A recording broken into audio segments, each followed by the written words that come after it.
The warlock Renault is defeated, and the battle at Hollow Mountain is ended. But at what cost? The war may be over, but now only 3 Lightbringers remain to pick up the pieces.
Welcome everyone to Worlds Apart, our actual play D&D 5th edition show. The epic adventure is just beginning for our now reduced size party. Let's get into this. Previously on Worlds Apart, the 6 Lightbringers received a blessing from Asheville Marin, High Priest of the Church of the 6 Gods. Wearing their newly received holy symbols around their neck, the Lightbringers battled their way to the top of Hollow Mountain, where they confronted Renault, the leader of the monstrous armies that were invading their homeland of Auredane. There, at the top of the mountain, Renault was channeling the magic of Hollow Mountain itself into a fell ritual. They did battle with the evil warlock and defeated him when Mara took his skull-headed staff and snapped it over her knee. Renault, revealed to be a lich, was vanquished, and his spectral form vanished as the ritual above all of them imploded and crashed down upon itself. Before they could escape, the cloud of magic created by the ritual enveloped them, and all went dark. And then there were 3, huh? And suddenly there's light. You look about. You're all floating in a black void. It's cold and quiet, as if you're all underwater in an Arctic ocean. Astrid, Mara, Zephyr, you are all lit from behind by a distant golden sphere of light very far in the distance behind you. Far ahead of you, hundreds of feet, maybe thousands of feet in the distance, are the other 3 Lightbringers. Krauna, Tico, and Isaranon are all adrift like leaves in the ocean. There, so far distant from you, they are being pulled towards a void of swirling blue light. You can feel sensation in your limbs. Your fingers twitch, and your limbs suddenly are back under your own control. You are drifting, doing slow somersaults in this void. What do you do? Try to move to Theranon. Yeah, Zephyr, you make for me an acrobatics check as you try to use what little momentum, pushing off of nothing, to swing yourself around. 4. You grope out with your hand as if to reach her, and you just do this weird flip. You're out of your own control, and you just slowly spin over and over and over again. I call out for Sarah. Is there any noise that comes out? You call out, and you can hear your own voice ringing within your head, vibrating within the hard matter of your skull. But no voice escapes your lips. Mara is also shouting at the others. Yeah, your throat is growing raw with exertion as you try and scream out into the void, reaching out. Astrid tries clawing through the darkness, reaching desperately for Krona and screaming and tears pouring down her face. Make me an acrobatics check. 12. You manage to, solely through the own propulsion of your body, manage to lurch forward a few feet, and you begin drifting very, very slowly outward towards them, but not as quickly as they are pulling away. As you struggle, you can begin to see lights appear in the lightless void all around you, little pinpricks of it, like far distant candles. And out of these infinite, tiny white lights, you can see them. 3 constellations burning bright in the darkness, and you recognize them. They are the tower, 3 stars in a vertical line. The compass, 5 stars in an equidistant cross. And the cradle, 2 lines adjoining at a perpendicular angle. And as these constellations blaze into existence, there is another light that appears, and it almost blinds each and every one of you. It is the medallion around your neck, and within the triangular hole in its center, a tiny orb of golden light no larger than your fist begins to glow in the emptiness.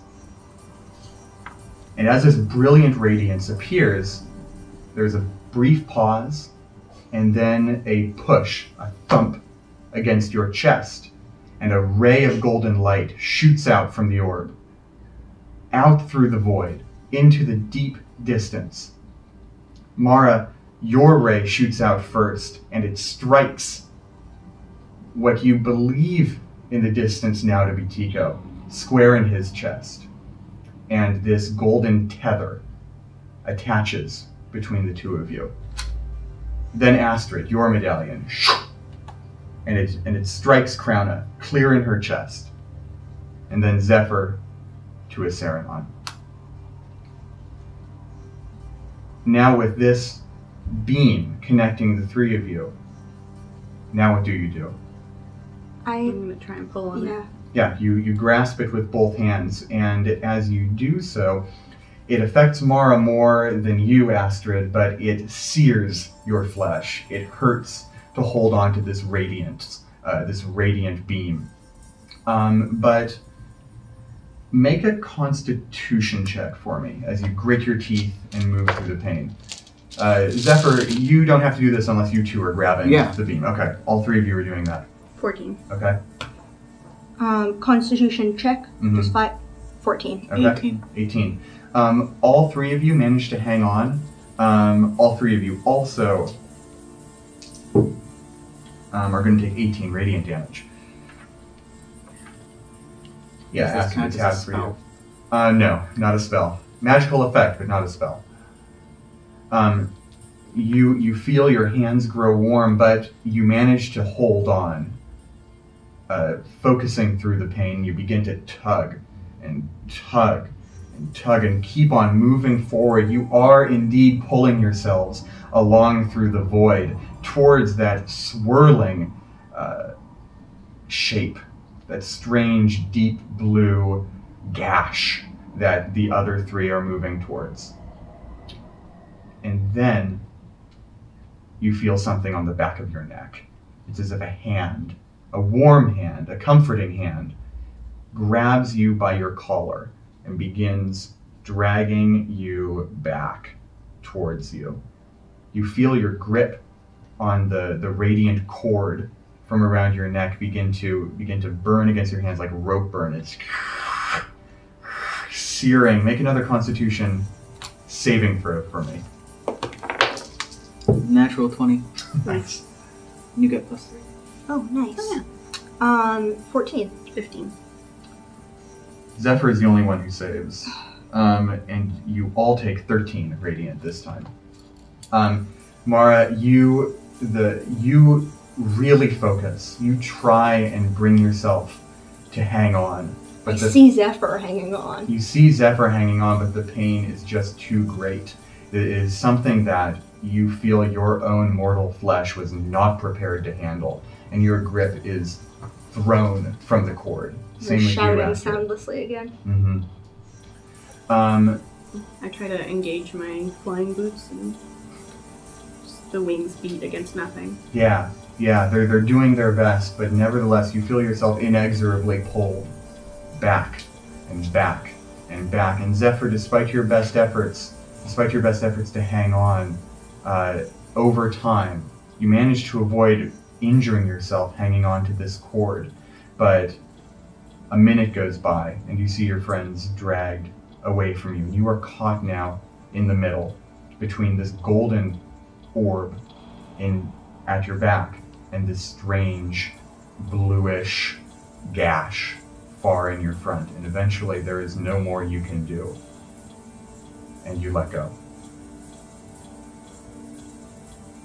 And you were pulled back and back and back and back until the golden light envelops you entirely. And in that all-consuming radiance, you fall into a deep, deep slumber. You awaken atop Hollow Mountain. The stone arch, decorated with serpents, stares down at you with the golden eyes of its one remaining head. And the wind howls above you. There's no bruise-like cloud in the sky, no sign of Renault's body. Tico? Crowna? Serenon? Your voice echoes dully within the mountaintop's crater. Make a perception check for me, Mara. 20. You are face down on the ground, and you have lifted yourself up in sort of a push-up position to shout, and you begin to scramble your way to your feet, slowly standing. Your muscles ache. Your hands have these long red streaks along them from the cord. You glance down at them for a moment. Your hands are trembling slightly. But when you look up, you see three figures in front of you. Your friends, Astrid and Zephyr, are on the ground, much like you were. But before you, clustered together, all within about 10 feet of one another, are Serenon, Tico, and Crowna. But they are frozen in place, and they are made of black glass. Astrid rolls over and sits up. And then she sees what Mara sees, and she bolts. And she basically drapes herself over Crowna and clings as though for dear life. Yeah, you run over to Crowna. Crowna is in the same pose that you last saw her in. She has sudden death, raised, and as if to crack Renault's skull, like she did what could only have been seconds ago. And even sudden death itself is there, encased in this obsidian. And you hang on to her. Her clothes are hard. They're glass, every bit of it. What's Zephyr doing? Zephyr gets up and walks over to the statues. Mm-hmm. And just very gingerly touches the statue. It's very cold. It's icy. If you didn't know better, you would think it were ice. You can see your breath around these statues, in fact.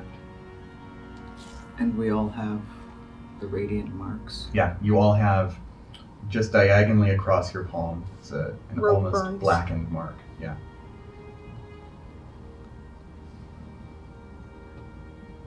What happened?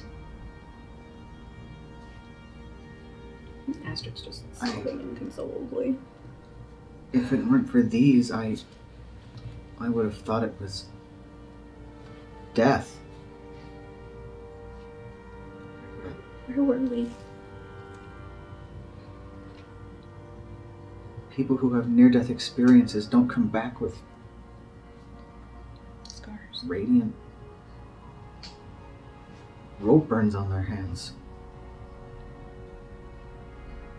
Have you ever heard of a spell that turns people into glass? Or Probably not. No.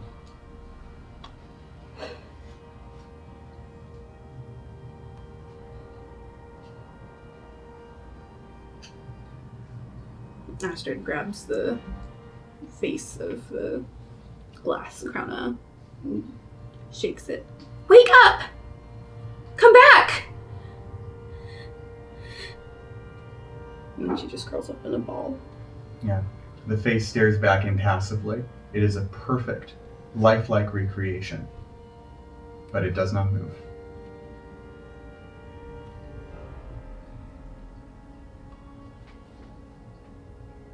is there anything else around here? Anything left of Renault battle? Yes. There is one thing that remains, and it is the head of the staff. One half of the staff you broke over your knee.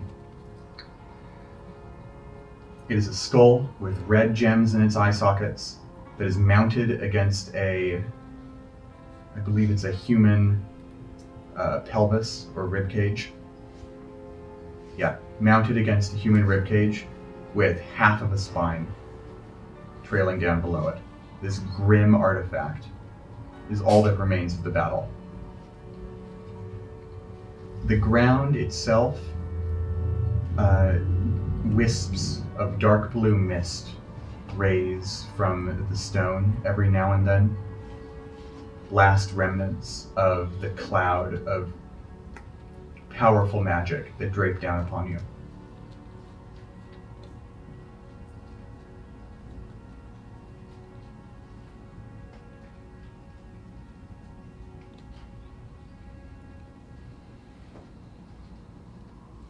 I don't suppose having been unconscious counts as a short rest.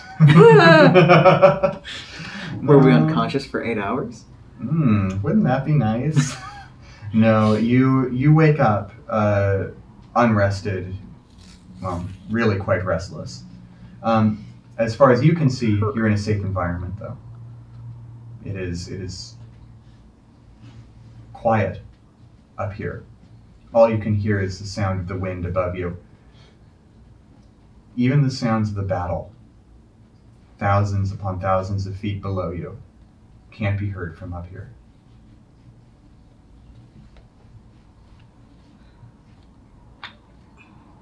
What happened? You're a paladin. You know about this, right? That light? That orb? No. I'm sorry, Zephyr. Are we dead? Are we in hell? I don't think so, Astrid. We should get back to camp, and maybe Ashfelmarin can know something about what happened here. I saw the compass. I saw Elo. He was there. Why would he do this? Why would he take her away from me again?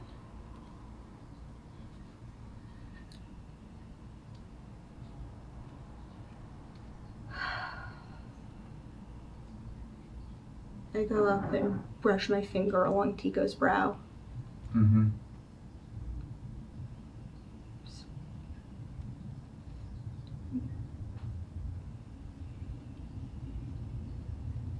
Sorry. So sorry.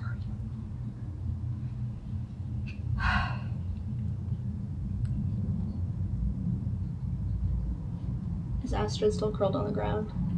No, she stands up and she faces away from the statues. She puts her hands up and starts praying. But, angrily.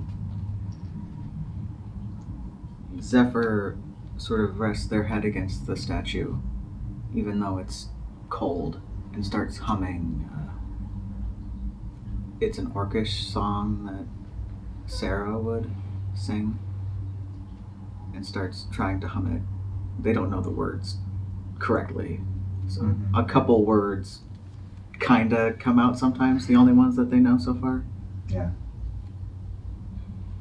And when the song is done, they sort of whisper, "I'm sorry I never learned the rest of the words. I'm sorry I wasn't strong enough to hold on."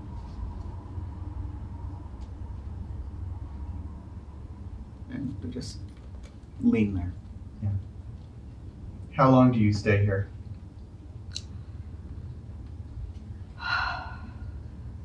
I'm not leaving her.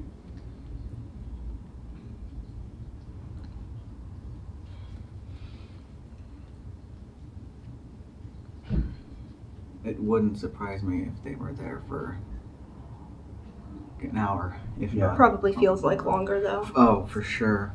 Yeah, I'm sure you stay there for at least an hour. An hour and a half, maybe, and then. The entire time you stay there, that tiny orb of golden light continues to burn in the hollow of your holy symbol. It's cool to the touch. Your hand passes through it as if it weren't even there, but it remains there. I want to try to bring it close to the glass holy symbol on Tico's figure. Sure. You bring it over there, and its light reflects in the shiny black glass. And for a moment, no, that couldn't be right. But it is. The reflection of the light in your holy symbol is not just a reflection. There is a light, just like the one around your own neck, blazing, very small, only the size of a single coin, within the hollow of Tico's holy symbol as well. It is faint, it is dim, it is bluish in color, unlike the whitish gold of your own. But it is there. And in fact, it's there for Saranons and for Kraunas. There's some dark magic here. I don't know anything about dark magic, but maybe our friends are not dead and somehow we can fix this. Okay? We need to get ourselves back to camp. We need to do what we came here to do and help the armies. We need to save the Republic, save Auredane.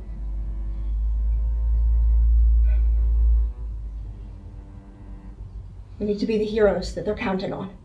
You're right.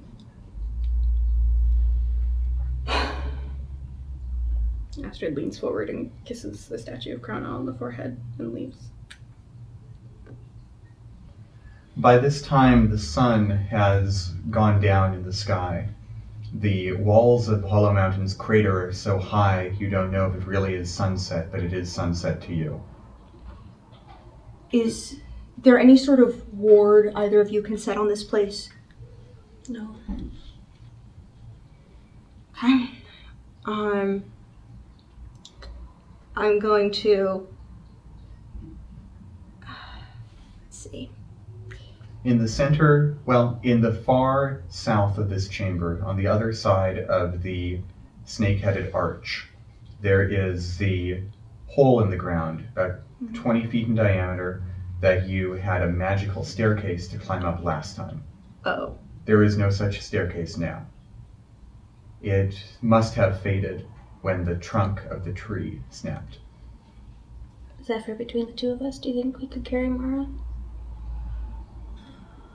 Maybe. I think we'll have to fly down.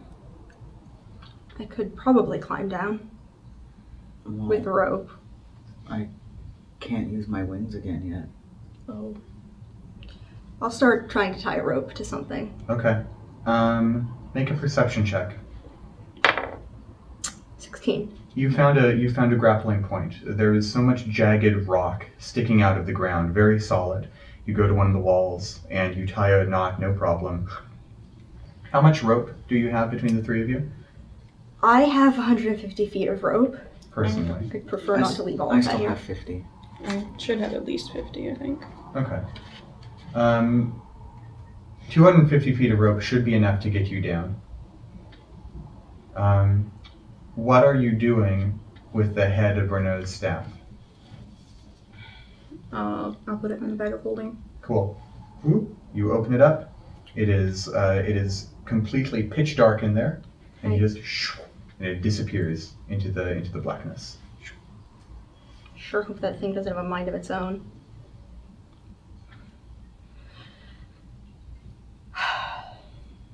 Astrid clicks her heels and activates her boots. The wings swoosh out, Zephyr, I'll go first, okay? Okay. and you make your way down. Astrid first, followed by Mara, and Zephyr when Mara gets all the way down. Hollow Mountain lives up to its name. It is empty, hollow. Even the sounds are hollow. No creatures remain. The dust of the withered apprentices that you fought on this level of the mountain scatters the floor, their bones dissolved away entirely. It is strangely dark and quiet in here with the beam of magic gone. In fact, if you wanted to, you could even climb straight down this hole if you wanted to retie your rope. Okay.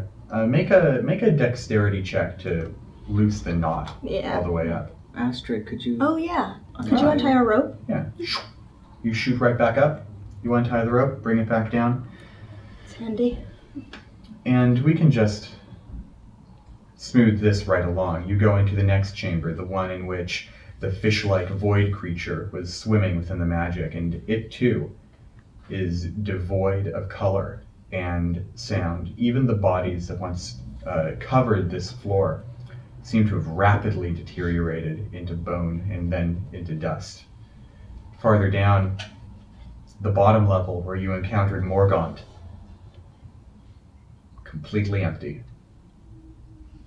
Bits of the wispy blue magic that floated up from the floor of the top of the Hollow Mountain continue to drift up like motes of dust from the floor of every single one of these rooms.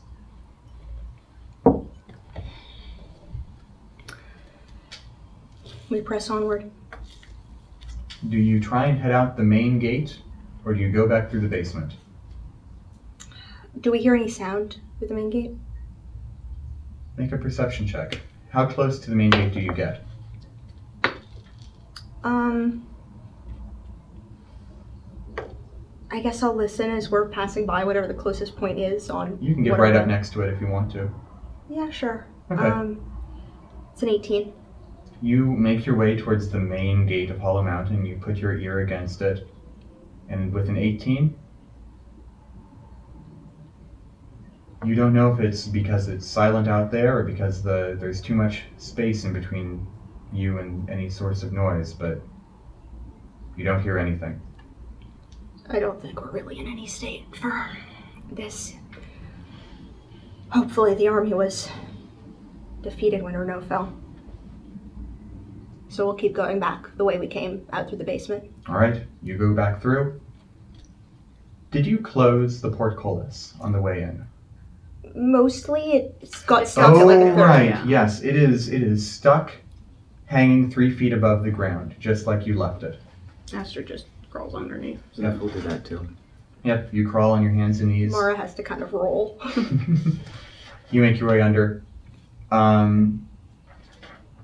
You make your way under, and you travel for quite some time, going back through those empty caverns. That blue wispy magic is still permeating these caverns as well.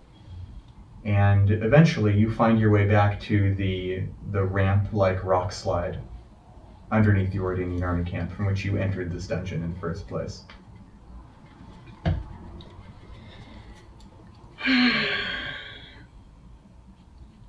Astrid, would you mind flying up and taking a look? Sure. I'm on it. She floats up out of the hole. You float out of the hole, and you are instantly dazzled by sunlight. It is bright, even for sunset. The sun catches you right in your eyes. And as you're blinking through the light, you hear a noise. You hear a loud noise. You hear cheering. There are voices all around you. They're back! They came out of the pit! Look! Astrid has come out of the pit! And there are dozens of soldiers' voices now. They're cheering. They're applauding. Astrid casts thaumaturgy to amplify her voice and shouts, "Stop!" Your shout rings through the camp, and their voices fall silent. She motions for Zephyr and Mara to join her. The rock slide is a pretty settled ramp at this point. You're able to climb up. And Zephyr and Mara climb out of the pit, and there are a few people who start making noise again, and they're quickly, shh, hey, she said be quiet. And the three of you... I mean, I assume Mara at least looks pretty beat to hell. Yeah. Astrid's at less than half. Yeah, you're all pretty scarred, struck by magic. You don't look so hot. Mara has a huge bruise on her chest. Oh, where that finger is. Yeah, I mean, I guess you can't really see it, but her clothes are maybe even a little bloody. Yeah, just I'll bet that point where the finger of death hit you, it didn't burn your clothes away, but any organic material in there is shriveled and withered. Yeah, so she's got a big bruise there. You can't see it, and of course the rope burns on her hands. Mm-hmm. And people are muttering to themselves. They aren't cheering, they aren't shouting anymore. It's all died down, but you can catch some of their whispers. There's only 3 of them left. Where did the rest of them go? What happened?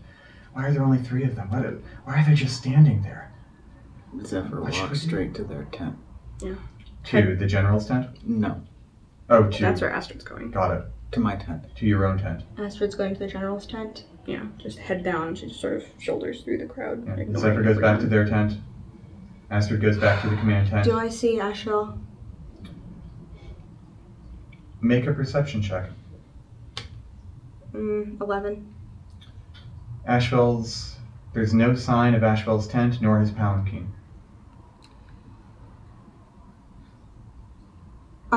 The general's? The command tent is there, as silver as it was before.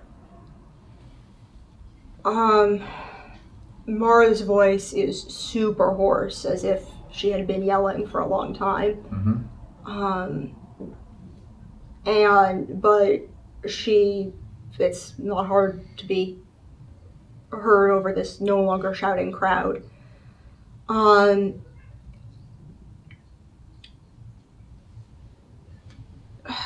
She doesn't have the words.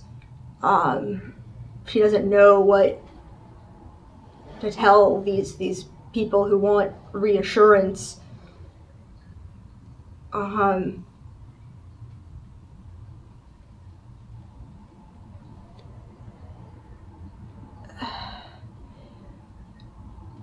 You don't have to worry. Renault has been defeated. There's a tiny cheer that goes up.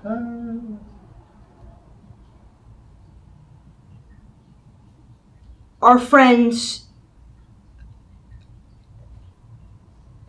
were cursed by his magic.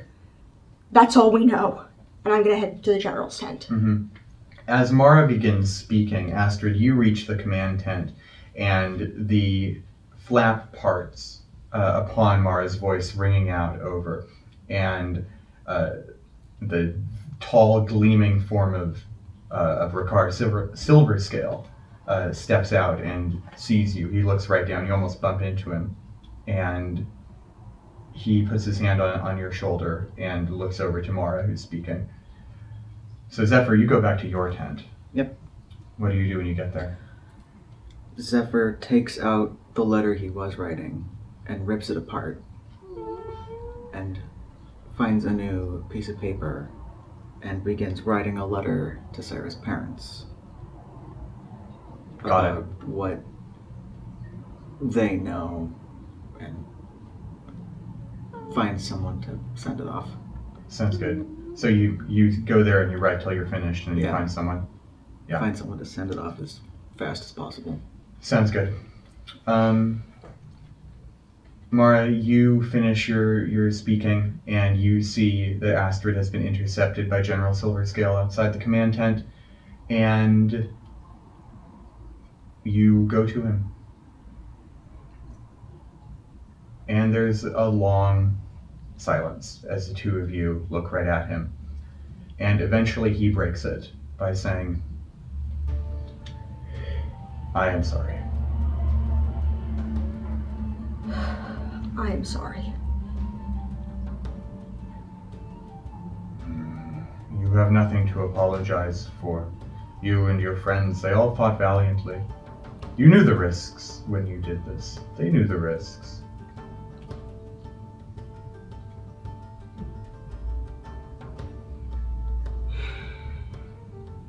Never gets easier. I'm sorry that this is the way this war has gone. But because of your actions up there, you have saved thousands of Auredanian lives. I know it's cold comfort to trade those three for any number.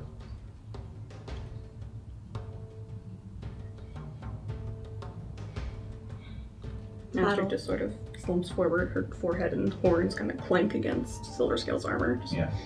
Mara puts an arm around her again. The battle went well? I would never call any battle one that went well, but we won. Did you see what happened? What happened when? When the cloud fell. We saw something. Mara broke the staff, and then it was like an explosion, and the cloud fell. The cloud fell on top of Hollow Mountain and upon the battlefield as well. It was just dark. It was dark and it was cold.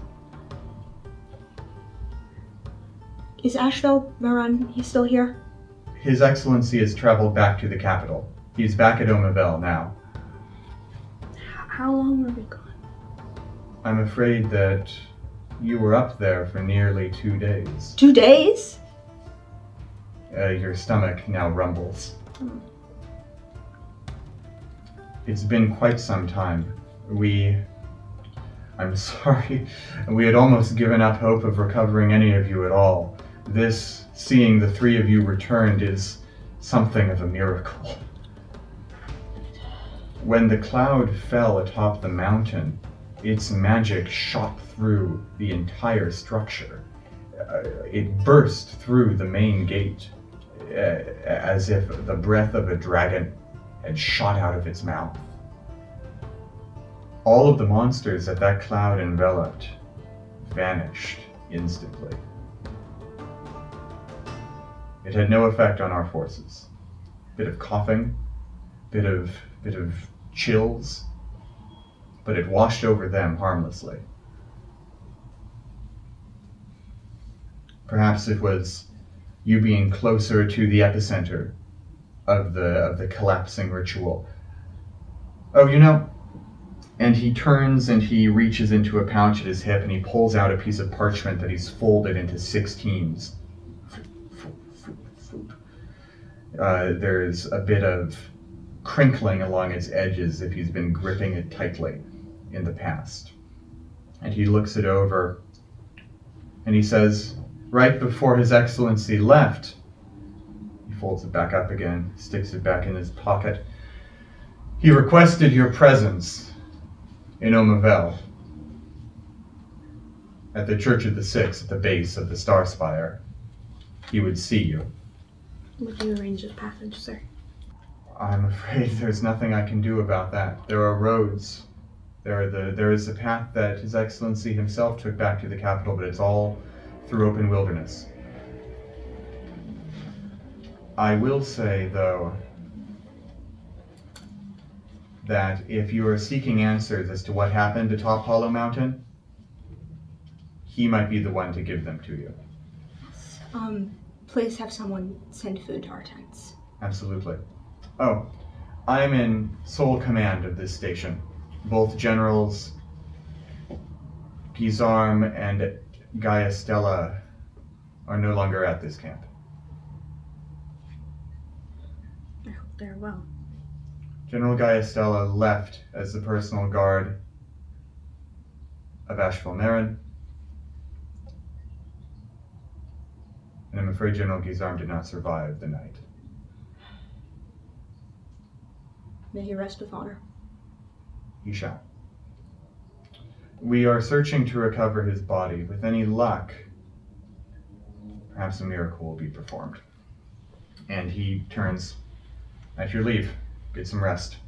And he returns back into the command tent. Zephyr, you've handed off your letter to the quartermaster, and she has taken it and attached it to the leg of a falcon, which flies off to the southeast. And you just watch it fly off into the sky. And you stand there for a long moment until you hear Astrid and Mara appear behind you. I asked them to send some food to us. They said we were up there for 2 days. 2 days? How is that possible? And I guide Zephyr and Astrid into the tent. Okay. Food arrives before long. It's all the usual hard rations. It's not very appealing. Even if you are desperately hungry, it doesn't really feel very good to eat right now.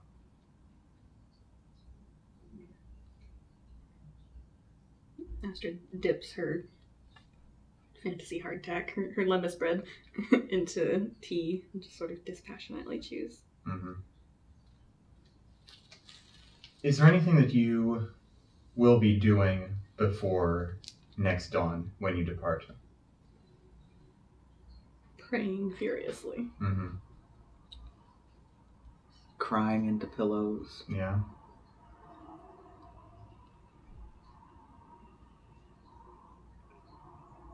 Do we? We all agreed then we're going to Omavel. What? Oh. I intend to travel to Omavel. We've received an invitation, apparently, from Asheville Marin, the High Priest. Maybe he can give us some answers as to what these things really are. And Mara kind of grabs the amulet as if to jerk it off, but of course she doesn't. As if to ward it off? You wanna say that one more time? Freezing! Boom! Hold on. Okay. If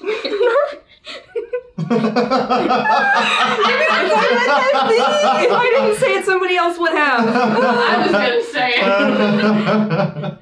Tear it off. All right. Or Pull it off, yank it off. Any of those would have All been of those better. are bad. All right. Okay. Mara kind of grabs the amulet as if to pull the chain from around her neck. But of course she doesn't.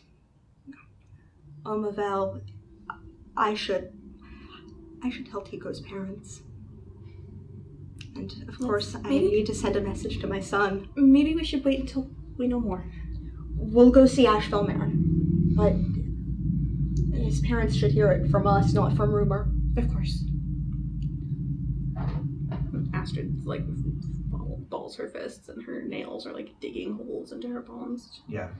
And she smiles, sort of a wan smile, as well. I've never been to Omavel. It'll be fun. Night falls and passes. Zephyr trances. You do your best to arrange your thoughts. Unlike the human way of dreaming, you are active in your trance. You recall the events of the day. You recall every moment that led up to it. And in that trance, you have a certain amount of control. In your trance, do you try and reshape the events of the day? Do you watch it, scrutinizing it for anything that could have been different? What do you do as this scene replays in your trance? Zephyr is watching it over and over and over. Maybe the first couple times scrutinizing, thinking, what could have happened differently? Mm-hmm. But every other time after that, it just gets sort of number and number. And they just keep watching it. And it becomes a much less active trance in that way. Yeah, and it falls into the background until you awaken early morning. Mara, your dreams are fitful, but you sleep nonetheless. Astrid, at the peak of Hollow Mountain, you prayed to Elo, to the celestial that grants you your power. And as has happened many times before, after a prayer this powerful, you awaken in a dream. And you find yourself awash in light. You are standing on a white plain, and all around you is golden light. It's a bit of a bittersweet thing to look at now that it's not just the light of your patron, this angel of Elo, but also the overbearing, overwhelming light that you were pulled into not too long ago. You see the white outline of your patron's form, humanoid, but featureless, very tall, and just pure white light against the golden glow. And you hear his voice speaking out to you. And its words are jumbled and incoherent, but soothing. It's like a low melody played on a cello, ringing into your ears, flowing over you. And despite all of your anger and pain and sorrow and confusion, there is a certain amount of calm to be found in this visit from your patron. And you wake up at the end of your dream. It's early light, and the words that he spoke to you are unjumbling themselves in your ears. And this is the phrase that it speaks to you. Your loss is not forever. Seek out the golden light.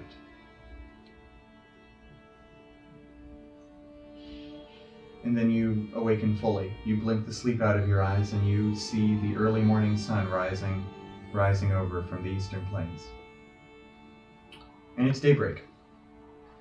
You go through your morning routine. You douse your face in cold water. You have what food appeals to you.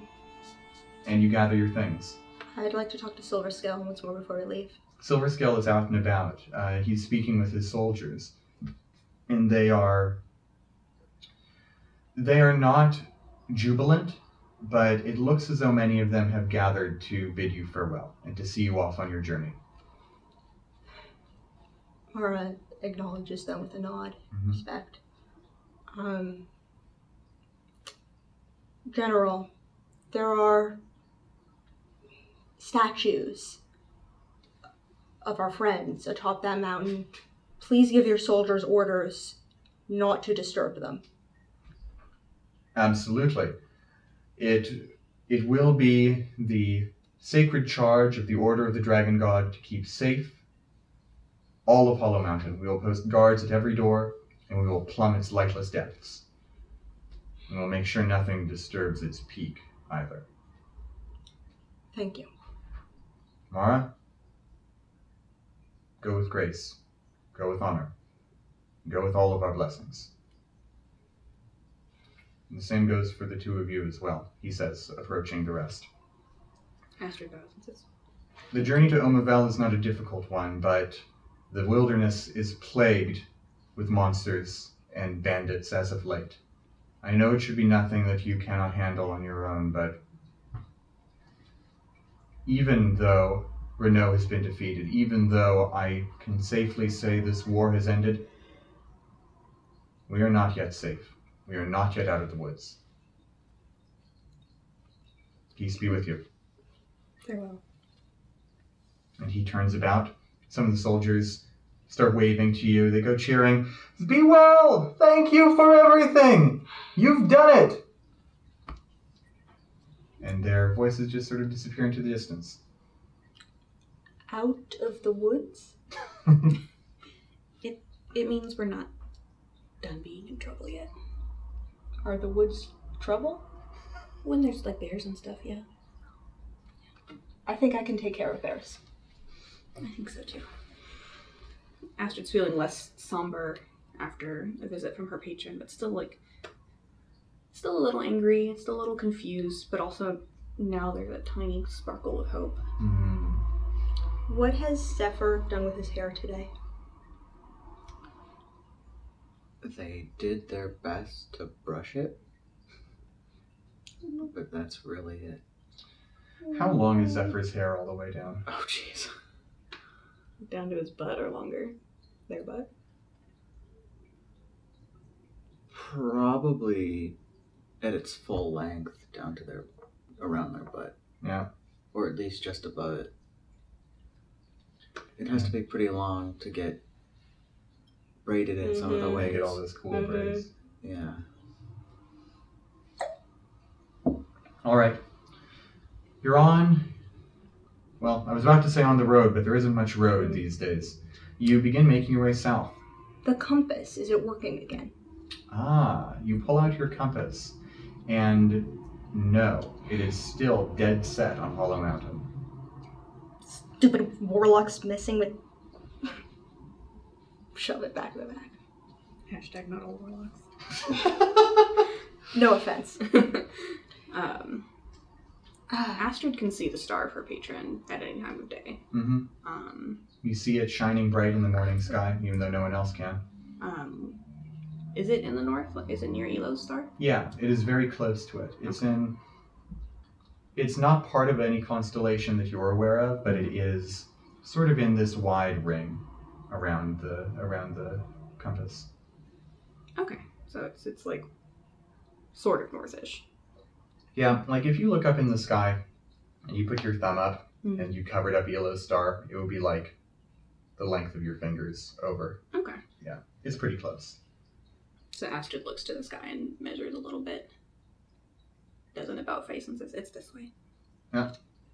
You turn and you begin making your way towards Omavel.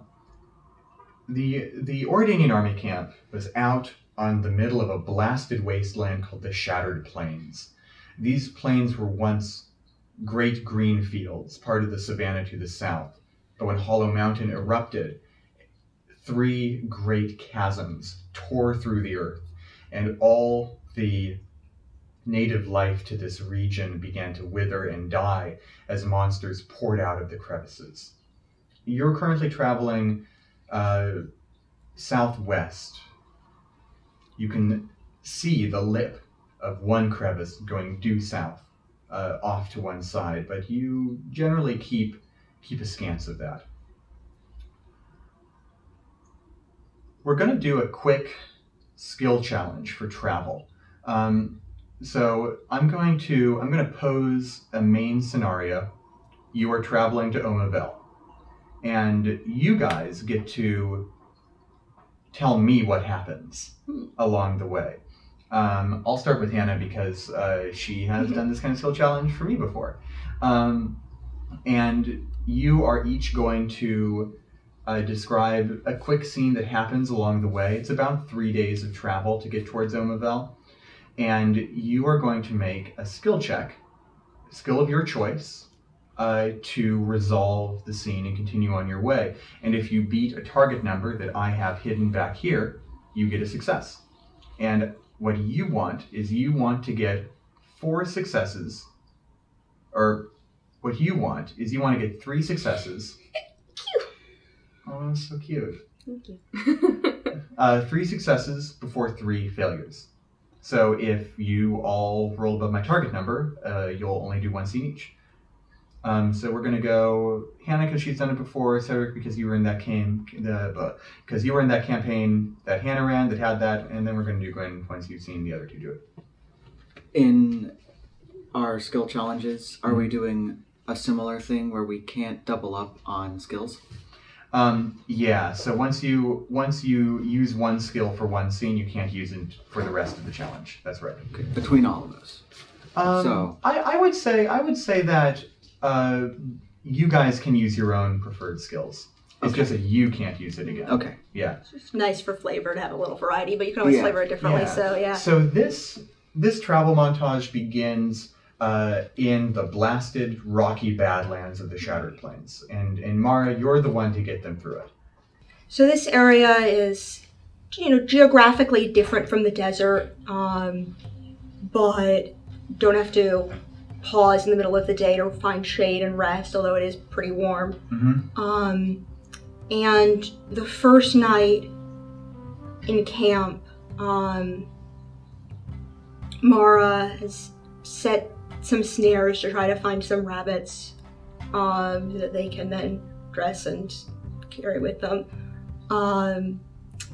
And she starts telling stories from the Skycaller tribe from the Valashi Desert,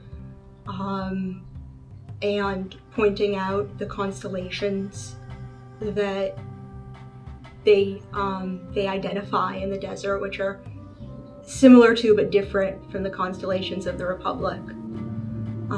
So I'm going to roll a performance check to try to just bolster Zephyr and Astrid's spirits a little bit. Right on. 17. Very good. That passes.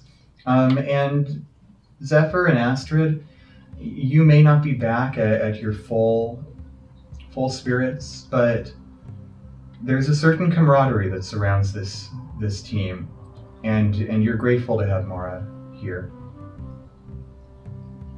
The next day dawns, and you traveled for some ways now. You've made your way through the Badlands, and you found your way onto a little corner of what's called the Sea of Golden Grass. It's the Omatok Savannah.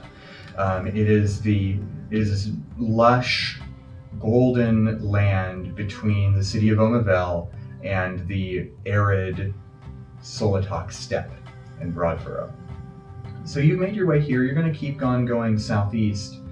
It's Zephyr's turn to lead the way. What are they going to do? So we're in Savannah? Yeah, so there's the grass is all about anywhere from 6 inches to 3 feet high, depending on where you are. There's shade provided by these big baobab trees. There are creatures running through the grass. There's a lot of life here as opposed to the desolate Badlands. So under one of those trees, there is a traveler who is injured in some way. Oh. And Zephyr is going to try to help them.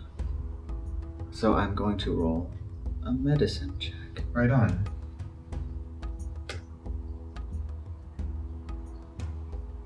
$17. Yeah, that's very good. So Zephyr is able to clean the wounds and patch them up really well, and in thanks, the traveler gives some information about some of the safer paths of where they're headed, Mm-hmm. and the location of their last camp, which, if nothing has changed, should be safe for the night. Nice. This traveler is a half-elf with this deep brown skin, very lightly pointed ears, and they wear this blue traveling cloak, sky blue, but it's sort of faded to grayish with the elements, and they have a round, flat-topped cap covering long, braided black hair, and they thank you for helping them. They say that there are creatures across this plain. The roads have all been broken. The road from Omavel to Broadfurrow. There isn't much anymore until you reach Reclamation's Pride at the hill down south. The Sorcerer Knights there do their best to protect these grasslands, but we're a little far north for the Tieflings to keep us safe. I was jumped by, I think it was a dire panther, huge black cat, 6 feet tall, 12 feet long. It was vicious. I'm amazed I escaped with my life. And they point at the grass. There is this trail of dried blood that leads to the base of the tree.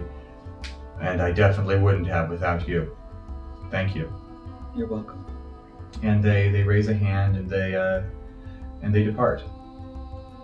They sling a pack over their shoulder, keep going. Right on.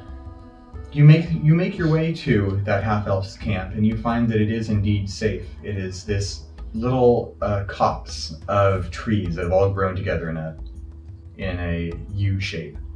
And there's actually even a little bit of food that was forgotten there. You have enough rations given to you by the quartermaster to get you to Omavel, but there is a well-preserved piece of salted gazelle flank. It is this wonderful meat that is preserved perfectly and just wrapped up in dark brown paper. So anyone who eats that will find a welcome reprieve from dry rations for the night. How much is there? There is probably enough for 2 and like a half servings. We can split that. Yeah, Mara tries to restrain herself. Yeah. She probably could have eaten the whole thing, but... Who takes the largest piece? Well, does Zephyr, like, cut it into 3 pieces, or are we just like... Or you just like... Zephyr would have tried to split it evenly, but it would also be funny if everyone took a portion and there was like a small piece left and no one wanted to take the last piece. Shame morsel. No, but... Mara will take it. Yeah, whoever no sense in wasting found food. it, it would have been... But all 3 of you have it. Mm-hmm. Yeah. That's nice. That's some damn good meat. Nice. Oh, nice. Thank you. Oh. It actually kind of... Inspiration token. Tastes a little similar, even without the spices, because we eat gazelle in the desert.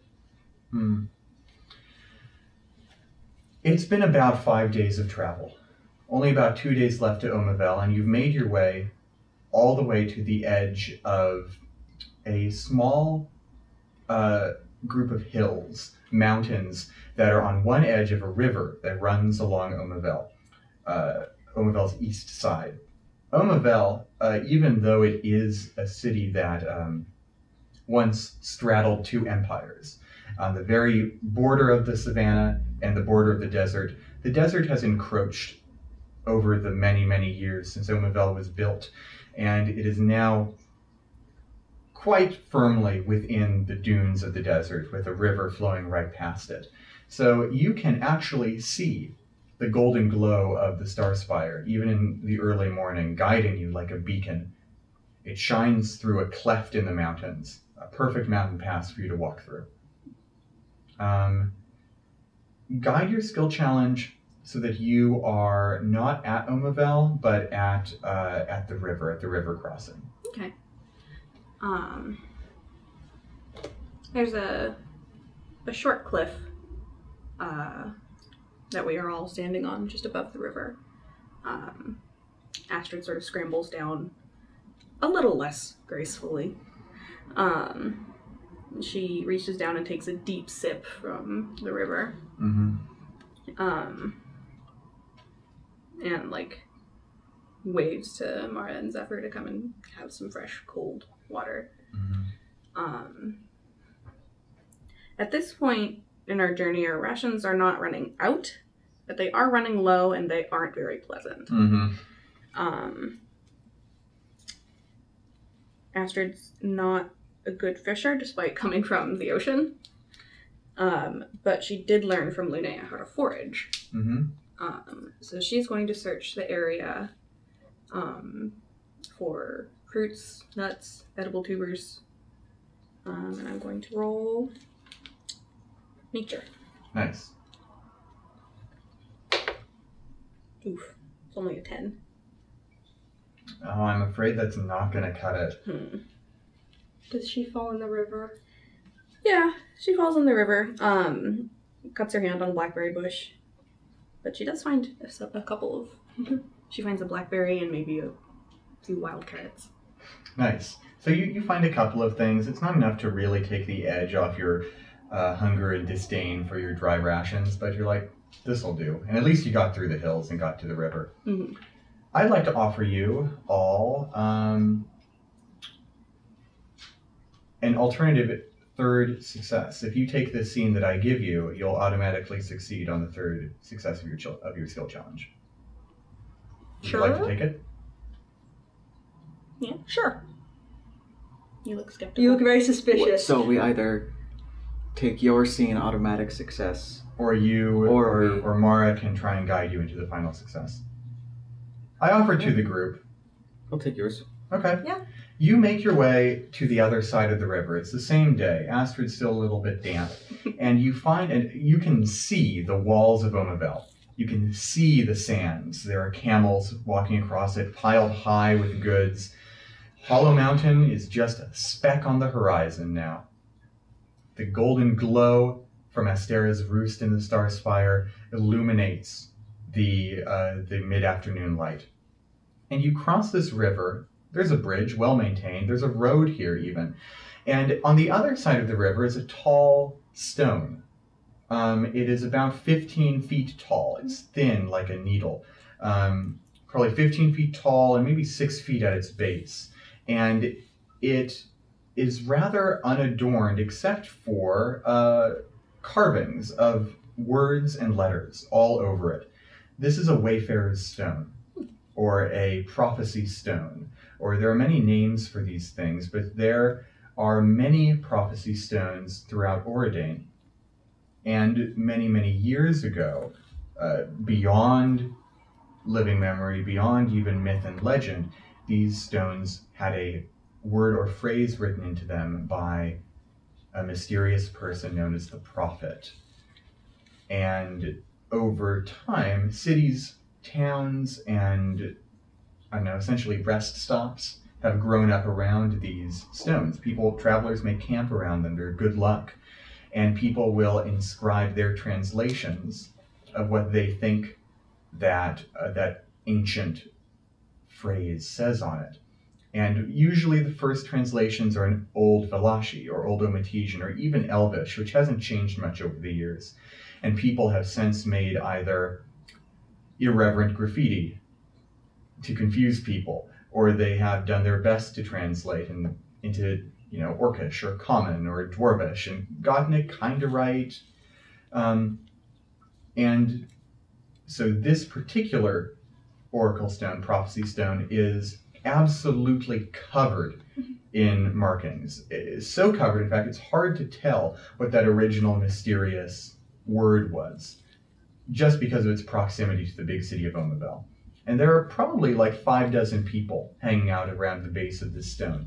There are travelers sitting, drinking water on their... this is about the 3-hour mark away from the gates of the city. People are taking a break to relax or to go pee in the bushes or something like that. There's someone who is sitting with a wide plank across their lap, and there are all sorts of bowls filled with various foods across, and they are taking money, bills from travelers that are passing by. There are even some warriors around here, dressed in armor and helmets as if they've just come back from the front lines. Mercenaries, probably. They don't look like Auredanian soldiers. Do you want to stop at this Wayfarer's Stone, or do you want to keep on going towards Omavel? We could use some real food. Okay. Mara, you head on over to the traveling salesperson, and she is this very stout dwarf with huge, ostentatious sideburns, and red hair that has been braided into the most magnificent loops going farther down along her head. They mingle with the sideburns inside of her face. And she looks at you, and she says, "Oh, you interested in the dwarven gumbo?" Gumbo? Oh, have you never tried it? It's magnificent. Dwarves from Blackvault have been slowly spreading it all across Auredane. It's like a spicy soup, full of any sort of thing you can imagine. I have this one that's full of marsh peppers and rabbit. This one is full of mountain tomatoes and bits of venison. I've got 8 different kinds. Anything that strikes your fancy? I've got a vegetarian one. I see you, elf over there. Do you eat meat? I'm looking at you. Yeah, you with the long hair.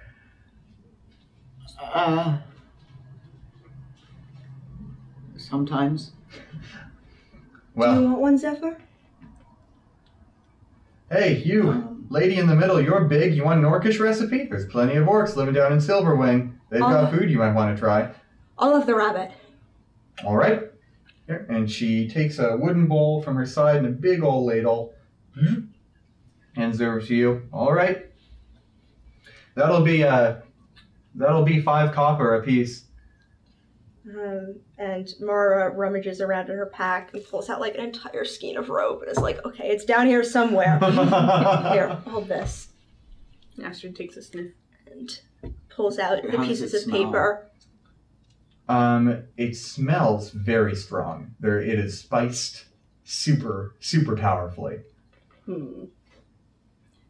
Does that strike Astrid as strange at all? Make an insight check. Yeah, an insight check the soup.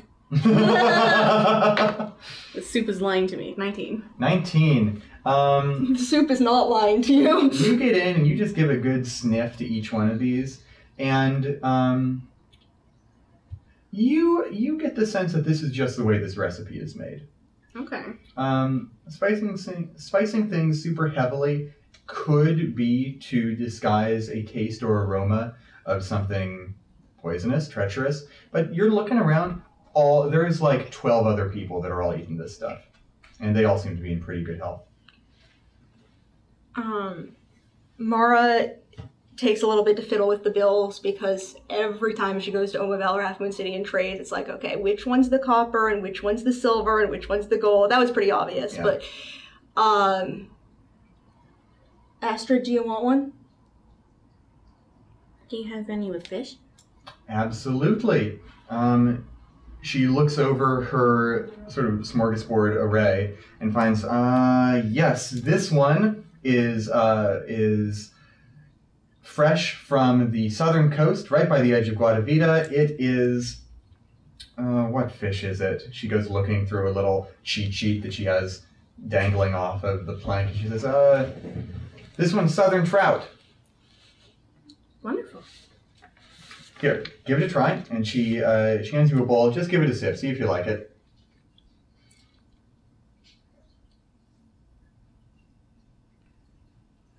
You like fish? You like it. It tastes like home. It'll be 5 copper. I paid for all of us. Okay. You took out a little stack of 15 copper bills. You always get a kick out of this Auredanian money. It is a rectangular strip of paper about 7 inches long and about 3 inches wide that has a colored stripe on one end. It's not actual copper, but it is a copper ink print. And it has the image of some old lady. You have no idea who this lady is, but she's dressed up all fancy. She has this white hair that's all in big braided curls. She looks important somehow. And you hand it over, and the dwarf lady says, 1, 2, 3, 4, 5, 6. Yes, very good, thank you. She gave me 15. You want one? Do you have one that's heavy on mushrooms? Let's see. No, but I could add them. The one with wild pig from Thundermarsh, that does well with mushrooms. I could add that. Okay. No extra fee. Just fine for travelers like you. And she takes out a little sideboard and begins chopping up some mushrooms. She lets them in, give it a few minutes to steep, get them nice and soft. And a few minutes pass, and she hands a bowl over to you. Thank you. Absolutely. You planning on, let's see, you came over from the east then. You traveling to Omavel then? Yeah. Yes. Business or pleasure? Oh, some of each, maybe? We'll see. You've all got religious pilgrimage? You going to the Star Spire? Her eyes have fallen upon the identical medallions hanging around your necks.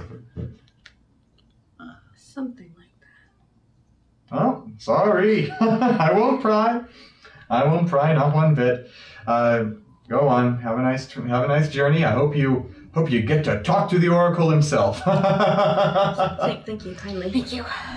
I'm gonna lean up against the Prophet Stone while I eat. Mm-hmm. While eating, Zephyr wants to compare the translations in the 4 languages they know. Mm-hmm. So Common, Elvish, Primordial, and Sylvan, if Got it. Sylvan is even on there. Yeah. Primordial is not represented here, but the other 3 are. And the Elvish one, your eyes drift to first. And it says, "This is where law is made." And you look towards the one in Sylvan, and it says, "This is where order was created." And you look at the common one, and it says, "Omavel's law was the birthplace of the Republic." Does it say anything in Celestial or Infernal? No, not in those 2 languages. Bit esoteric, that one.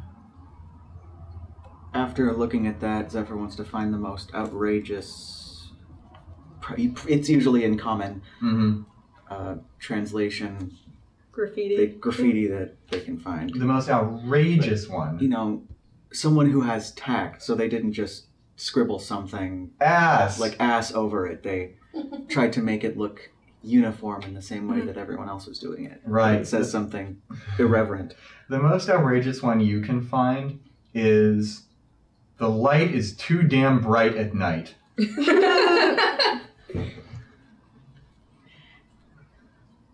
Are there any in Old Valashi? Yes, the uppermost, it's very high at the top. But it is one of the highest inscriptions there, and it says, "Law is the highest power." Astrid's chaotic ass is not having that. Wonder if this prophet was a prophet of Astera. So you're all hanging around the stone? Cool. You take a brief rest, you eat your food, and you continue to be on your way, and there you are, more or less safe and sound by the gates of Omavel. About 3 hours walk away, but you're getting there. What time of day is it? Mid-afternoon. Well, if we get there by evening, perhaps we can be admitted to the Star Spire. Yes. Let's press on. You travel for a ways, and Mara and Astrid both notice, after about an hour's worth of travel, you're being followed. The place where you notice this is a road that winds between 2 tall sand dunes, and there is a rocky outcropping of dark gray, almost black rock about 50 feet north of the road. Other than that, almost completely flat plains. Is there a place so that outcropping could be hide behind it? Yeah, if you wanted to go off the path 50 feet to the north. There's someone following us. Yeah, I can sense him. Let's lie in wait for them. Doesn't do to be... Well, can't be too careful. So, let's go to this rocky outcropping, and I want to... Which is how many feet off the road? 50 feet north. Which is 50 feet north. That would be back toward the guy, though. No, you're heading west right now. Oh, okay. Yeah. Yeah, I want to let this guy get in front of us. Okay. All right. Who turns to look as you go off the path? Astrid? Mara? No. Turns to look. At the person following. Well, wait, how far back are they following us? You don't know.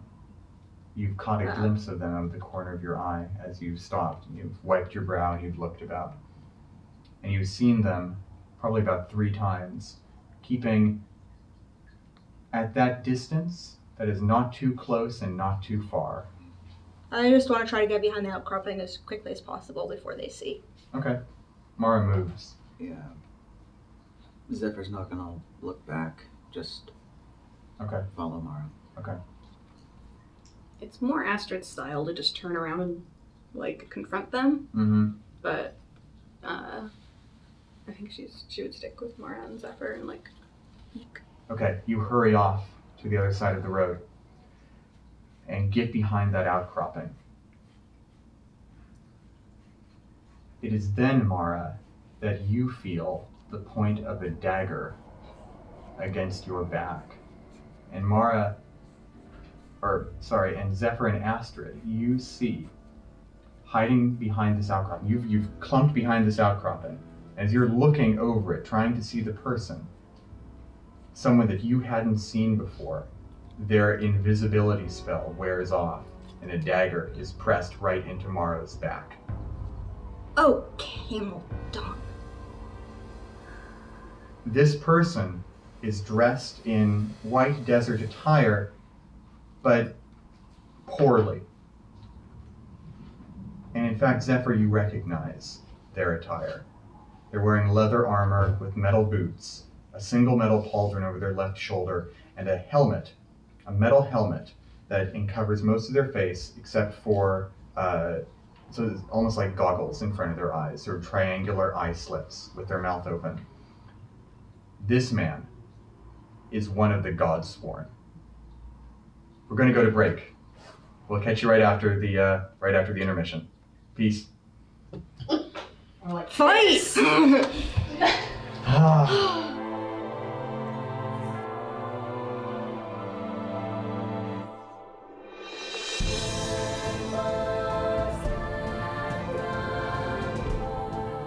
Hey, welcome to the middle of the show. Thanks for sticking with us this far.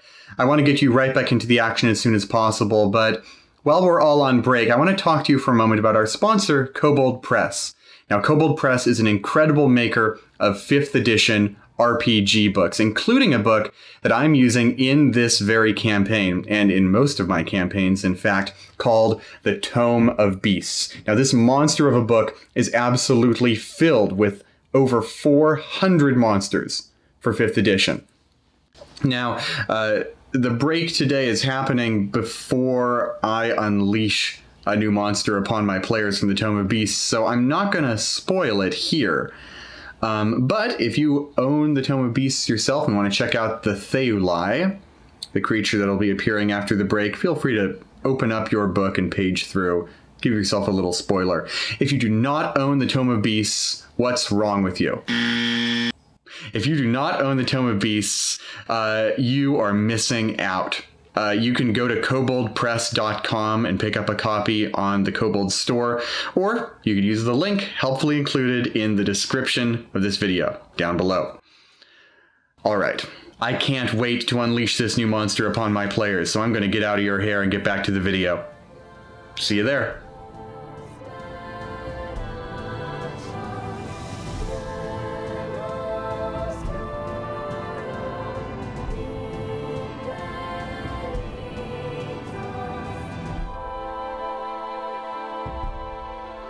And we're back.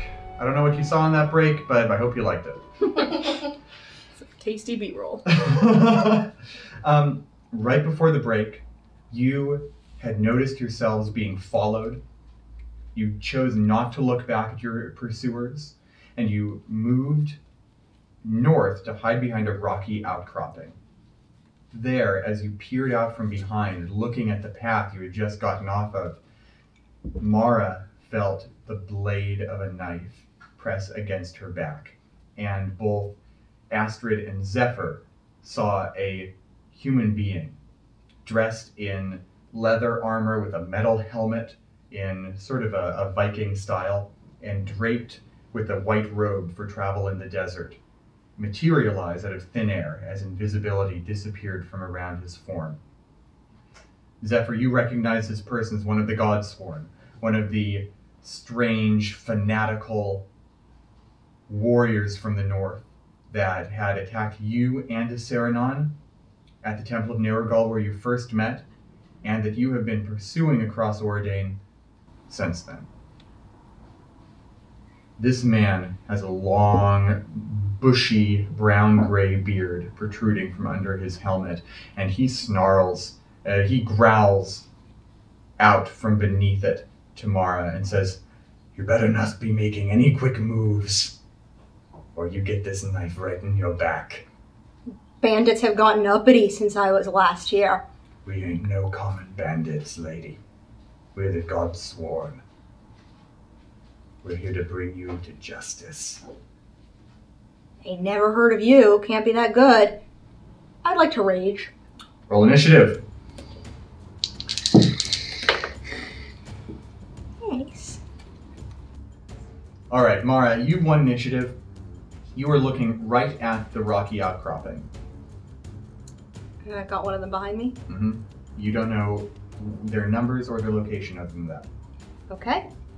I will rage. Yeah. I am so pissed at these guys. I don't care who they are or what they're doing. The fact that they managed to sneak up on us. Okay, I'm a little pissed at myself too. They managed to sneak up on us. So my battle axe is slung on my back. So quick as a flash, Mara reaches up and grabs the battle axe, trying to knock the dagger aside and sweep it into her hand. Okay, make a dexterity check. Opposed by his dexterity. Non-nat 20. Yeah, that passes. You get out your axe and you swing around before he can react and stab you. Cool.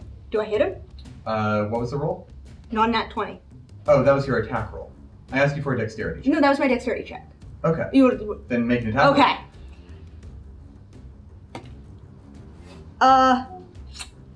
10. No. You swiped the knife from his hand as you swing your axe around, but by the time you have gotten your axe up and brought it down upon him, he has drawn a longsword and catches it right beneath the head of the axe. Cool. I will spin it back in an arc the other way, chopping at his legs. Right on. That's a 26 to hit. That'll do it. He takes 19 damage. Oof. Yeah. You just cleave this guy in twain. You Hack his legs off. Yeah, you just cut him down right at the legs, and there is a shout. He screams, and he just quickly bleeds out on the desert sand. Anybody else? How many of them are there anyway? That's a very good question. In fact, you're about to find out. Oh, goody. From the sands, you see several people disappear or reappear as invisibility sloughs off of them. There are 3 more warriors dressed not unlike this one. And from the path, from the south, the way you came up, there is another man. He is dressed in jet black armor, and he's wearing a golden tabard with the symbol of Elo emblazoned upon it. And he has a white cloak for desert travel slung over his Oh shoulder. yeah, the white cloak that helps because he's wearing jet black armor in the desert. Yeah. He has this very intricate crest upon his helm that is essentially the symbol of Elo. His entire helmet is, there is, instead of like a visor, it has an open hole that is that four-pointed star. And he steps forth. There is a chill wind blowing around him, this icy blue wind.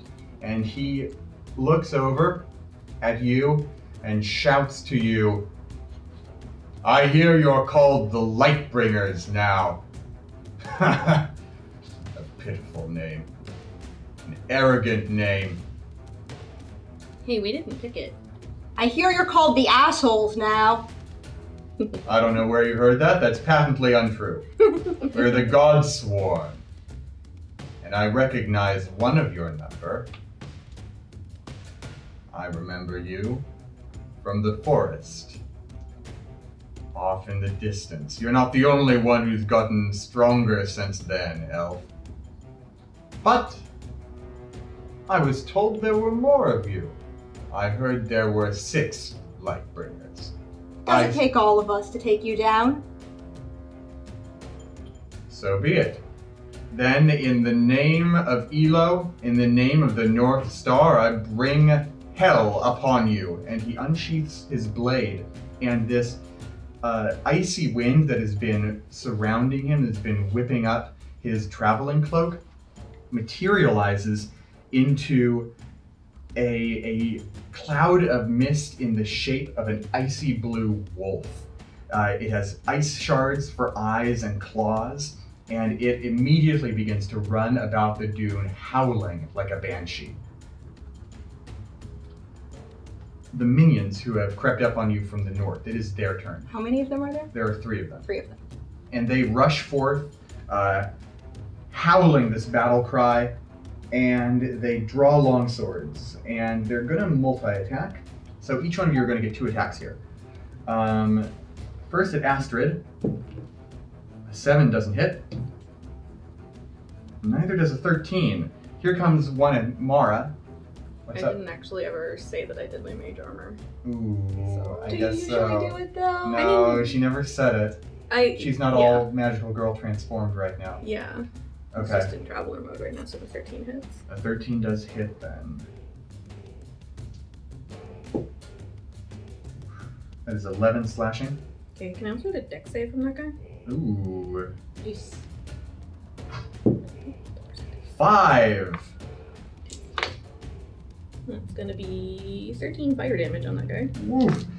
He strikes you, but you immediately throw up a hand.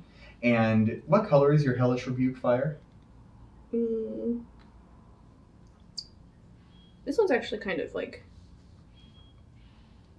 cuter, as opposed to her typical rose gold. Cool. Light.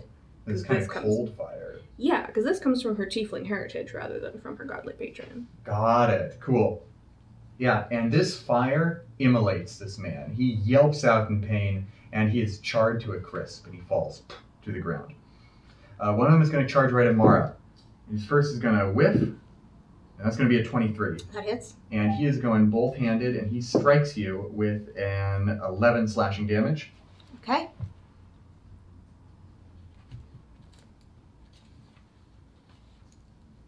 That all you got? This guy snarls. "Ah, there's more than that. The Godsworn will bring destruction upon you." And another one is going to run up towards Zephyr, going to make his 2 attacks. That's a 20 and a 9. Well, the 9 hits. Does a 20 hit? Yeah. Okay. He is using his longsword two-handed as well, and that is going to deal 6 slashing damage to you. Oh no. From here, this icy mist cloud that has formed itself into a wolf howls and rushes straight towards you all. And the black armored knight near you shouts, "Theulai! Freeze them! Deliver their shattered remains to me." So it is going to rush up, and it is going to cause a blizzard. So in a 50-foot sphere surrounding it, icy fog begins to creep in. Snow begins to fall in the desert, and sharp, jagged ice crystals begin to whip around in the air. While this blizzard is active, you have disadvantage on perception checks. Your vision is likely obscured, and all of the ground is difficult terrain for 50 feet around it. And it's just going to stand right there as this blizzard whips up around it. From there, it's Astrid's turn. I'm going to magic missile the Black Armor Knight. Unfortunately, you can't see him anymore through the whipping blizzard. Lightly obscured. Okay, sure. Yeah, let's go for it. It is only lightly obscured. Okay.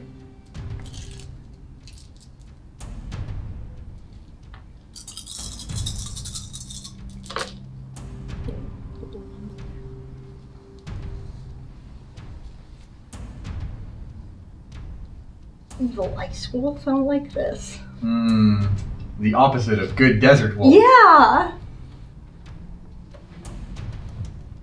25. Force damage. Woof! This guy just takes all of those bolts right to the chest, and he growls, he snarls. But he keeps standing. They've all sort of impacted against his already pitted black armor. From here, it is his turn, and this blackguard begins to walk forward. He unsheaths his glaive from his back, begins to march slowly forward.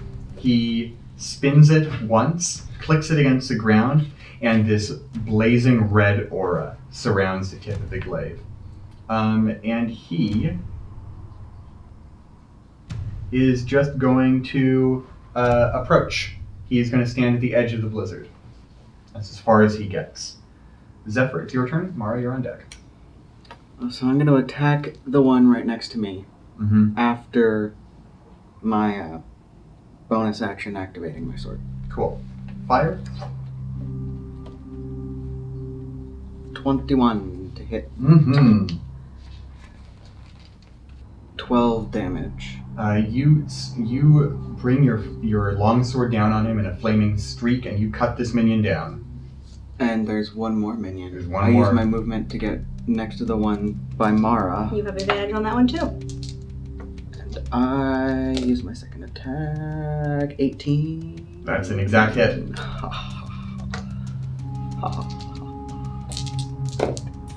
Nice.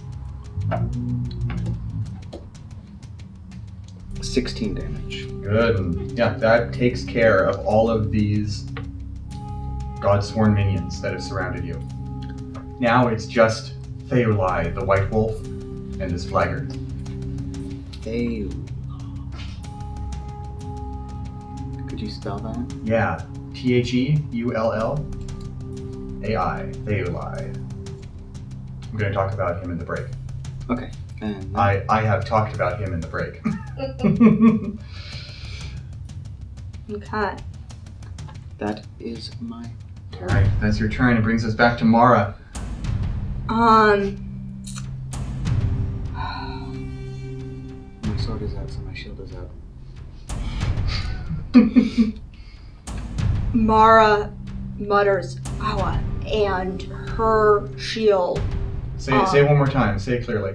Mara mutters, "Awa," and her shield, which is just, carried on her pack, but the edges of it dissolve again, and the wolf that's painted upon it begins to move, and her own wolf takes to the battlefield, circling around her to protect her. Cool.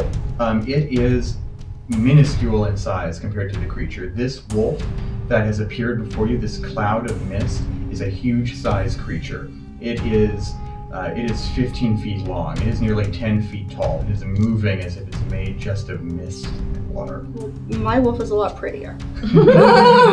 Yeah, it's true. This wolf is pretty damn ugly. And I'm gonna go attack it. Right on. You charge forth. Yeah, I am going to reckless attack to get advantage. That's over 20. Oh yeah. And a nat 20. Ooh, right on. So, let's roll some damage. I'm gonna borrow some d12s. Yeah, go for it. Let's see, so that'll be, yeah.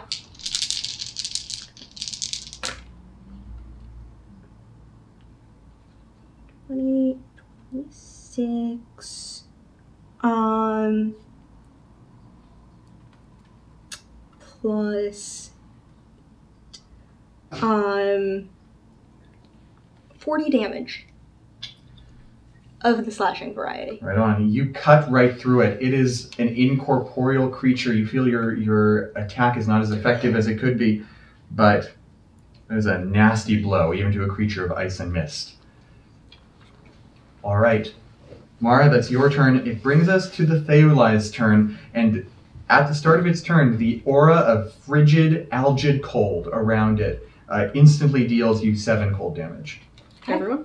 To anyone within 10 feet of it, so only Mara. Okay. Oh, within of Theulai. Of the creature, yeah. Okay.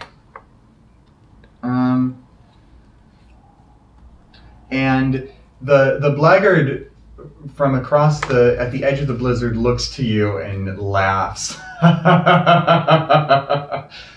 Have you heard the legend of the Theulai, that scourge of the Nortok steppe?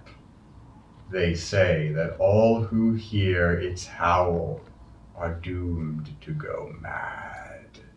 And the Theulai rears back its head, and it lets loose the most unearthly wail that any of you have ever heard. It is like the wind is calling for your blood. And all 3 of you, I need you to make a wisdom saving throw. Are we Plus close 3? to Zephyr? How close is that aura, Zephyr? This one is 10. No, you are not. Or Mara is not, but okay. Astrid is.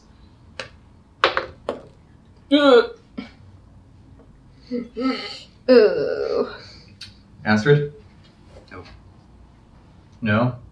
9. No. Mara? 11. No. Zephyr? Wisdom, you said? Yeah. Concentration. 13. No. Yeah, I think I might use inspiration. Are we all just gonna burn this? You can Yeah, use it. I'm gonna Yeah. use mine. Me too. All right. I'll take those. Oh shit. Astrid? 13. 6. Oh 10. no. Worse, somehow. You all clasp the temples of your heads in absolute pain, and your vision begins to swim. Your blood begins to pulse. Mara, you feel as though your rage is deepening into an absolute frenzy, and this unearthly white begins to shroud your vision. I'll tell you what happens at the start of your turn. Starting with Astrid. Astrid, what happens to you is I get to roll a nice little d8. Astrid, you have to use your action babbling incoherently. Okay. Ashton just starts yammering in Celestial. Just a word salad falling out of her mouth, and none of you are able to understand it. You can still move. I'm gonna head toward the Blackguard. Cool. You get right up at the edge of the blizzard, and he looks at you as if through a pane of frosted glass, and he laughs and says, "Yes, that is the power of absolute madness." It is his turn, in fact, and he is going to take his glaive, which is still glowing with evil power, and he's going to make 3 attacks. The first of which is a miss at 10. The second of which is going to hit on 24. And this is going to activate his Branding Smite. So Branding Smite does 2d6 damage. 2d6 radiant on the target. It's cast at 2nd level. Yeah. So that first attack is going to deal you... Me? Yeah. You're not within 10 feet of me anymore, are you? No. Should But I am separate the resistant to radiant, yeah. So you take 13 slashing and 8 radiant. So total of 17. And his third attack is going to be 16 to hit. And that will deal you 12 more slashing. Oof. Alright. That brings us to Zephyr, with Mara on deck. Zeph, the madness of the Theuli rolls through your mind. Oh, sorry. Not your turn yet. Astrid, I need you to make another wisdom saving throw against this madness. Cool. Cool. That should do it. That's a 20. Yeah, you managed to shake it off, and your string of celestial babble coalesces into an actual phrase. What do you say at the end of your word salad? Damn you! And the blackguard is taken aback. Zephyr, you are afflicted with the same result. You start babbling. And that is your action. My action. Mm-hmm. Just action, not bonus action. Yes. Okay. Well, Zephyr is babbling in Elvish. And...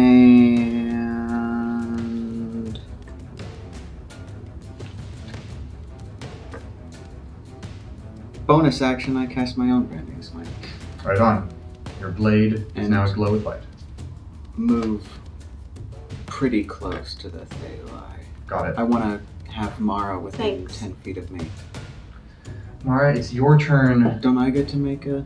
Oh, yes, sorry. I keep forgetting about that. Very important to us. Yeah, it's very important to you. Another Nope. wisdom save. Oh, Mara. Wait, where did you move, Zeph? Right up next to Mara? Well, To be within 10 10 feet feet. of both of us, ideally. Okay. So you've gotten right up to Mara to be close to her. I'm just trying to figure out if you're in range of the Theuli or not. I'm maybe 5 feet back from Mara. Okay, sounds good. So first off, the Theuli's Aura of Cold deals you 7 cold damage. Next off, Mara, your madness compels you to attack the nearest target. That's the Theuli. Because I'm right Zeph next is to it. 5 feet back from you. But the Theuli is right in front of me.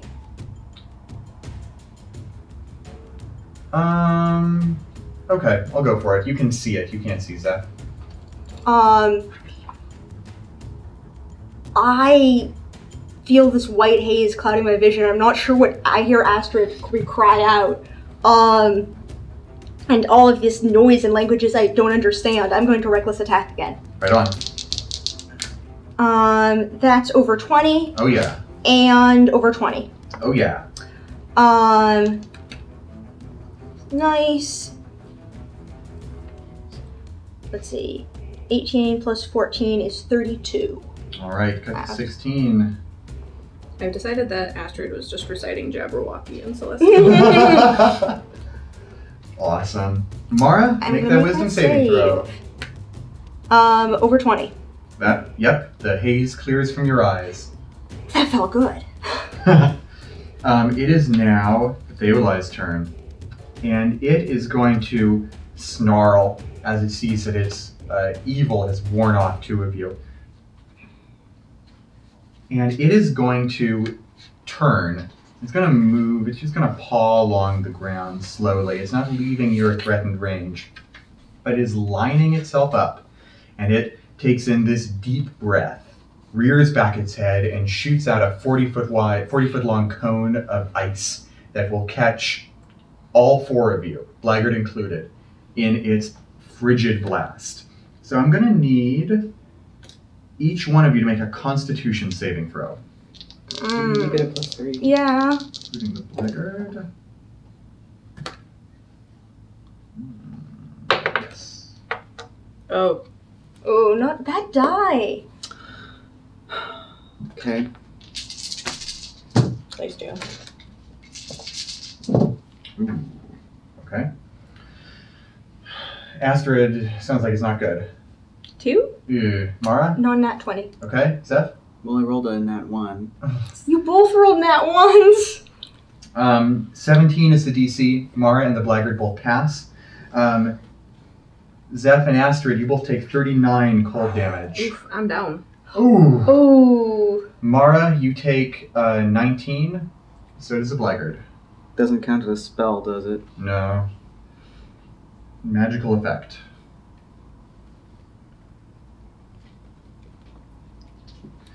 So Astrid, you are frozen solid by this blast. You hit the sands of the desert. Make a death saving throw with advantage because of the thawing heat of the desert. Cool. 18. Nice. Yep, 1 success.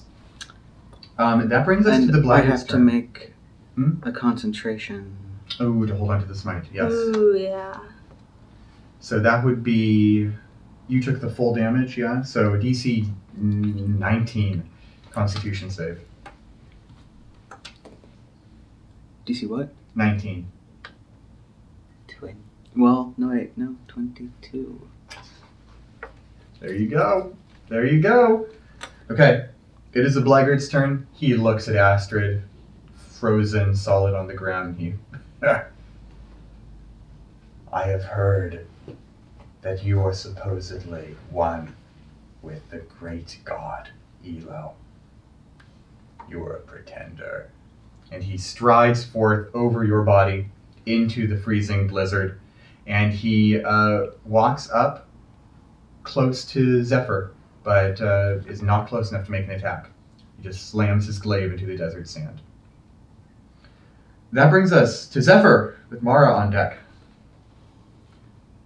Do I still have to babble, or is that over? Ooh. You were stuck babbling. Make that wisdom save, though. Do you have any spells you can do as a bonus action that don't require concentration? Like Healing Word? No. Bummer.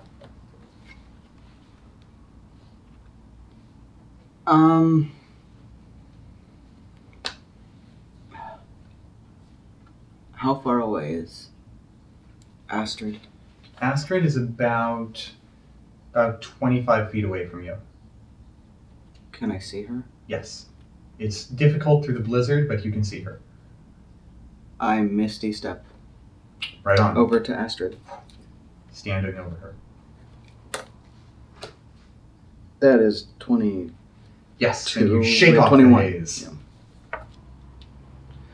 Right on. That brings us to Mara. Okay. Let's see. I've got this wolf. How's the wolf looking? The Theolai? Not even wounded.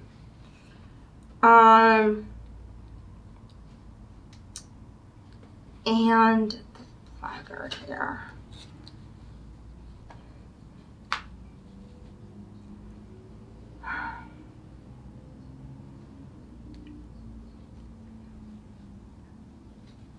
Sorry, I'm just deciding to cut this.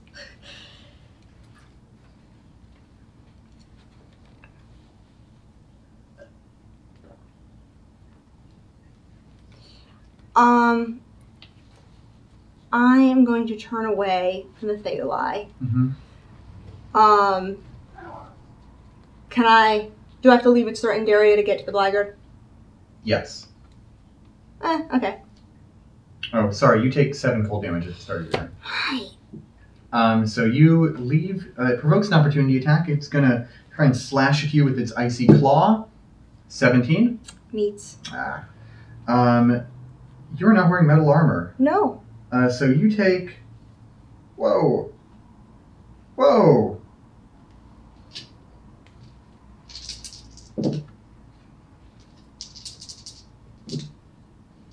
You take 15 slashing damage and 26 cold damage.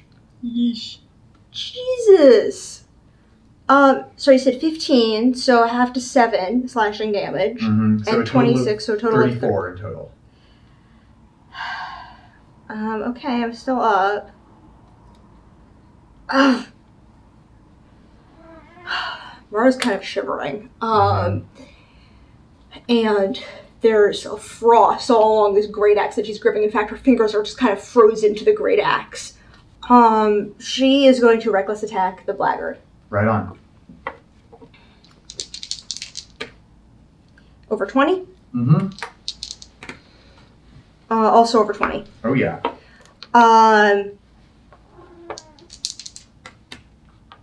That is...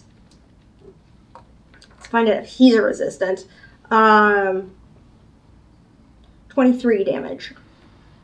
All right. No resistances. That cuts right into him. He is bloodied. Nice. He snarls as your axe cuts right into his black armor. And there is now this long gash across his 4-pointed star visor. And he raises his glaive in defense and just stares you down. You can barely see his face through the shadows of his helmet. That brings us to the Theolai's turn. And Zeph, you're within 10 feet of it. You take 7 cold damage. I am? Yeah, because you were 5 feet back. Oh, no, you're on top of Astrid now. Sorry. Yeah.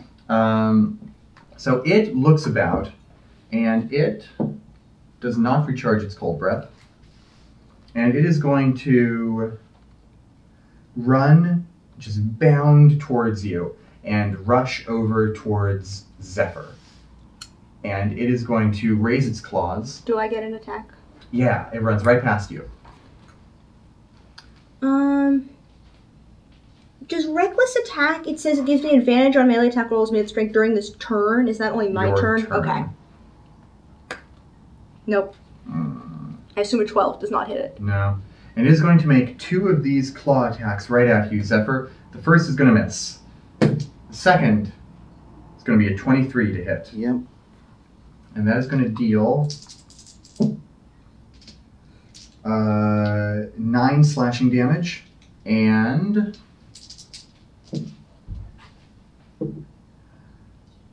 20 cold damage. Even though I'm wearing metal armor?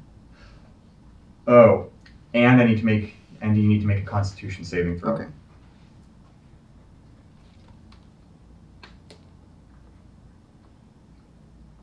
Constitution 18. 18, you pass. You were beginning to feel the drain of the cold upon your vitality, but you managed to keep the warmth inside you. All right, that is its turn. It is Astrid's turn. Let's make a death save for you. With advantage still? Yes, with advantage. Pass. And I'm afraid you automatically fail one, as the cold aura of the Theolai deals you 7 damage. So I get 1 pass, 1 fail? Yes. So that brings us to the Blackguard. And he looks at Mara and says, "You have no connection to the gods of this land. Go back to the desert. Go play with your wolves. Go play with your pagan animals." And he takes up his glaive, he twirls it once, and just stabs downward 3 times. Here they come. And they're made with advantage, right? Yes. So, 24. Hit. And 24. Hit. And 21. Hit. So here it comes. That's going to be 9 slashing. 10 slashing. 8 slashing. 9, 10, 8, 27. Cut in half. 13. 13. I think it's actually 12 because of how the... No, 27 becomes 13. It becomes 13, yes. Yeah. Okay. What's up, Cedric? I took damage.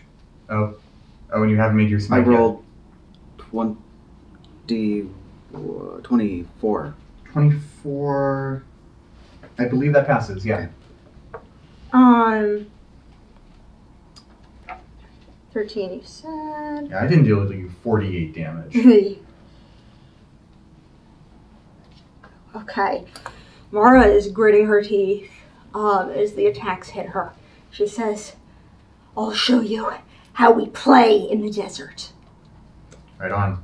It is Zephyr's turn. You are freed of the madness, but you do take 7 cold damage. Okay.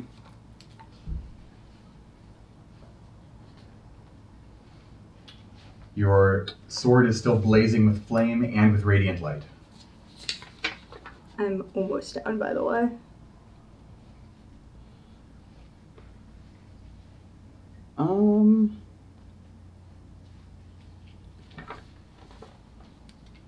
Zephyr leans down and places their hand on Astrid's frozen form and restores 45 hit points. Wow. Shwing. And I'm hoping thawing. Yes. Yes. Her. The light of Kieva that surrounds her melts away the winter's ice and restores it with spring's new bloom.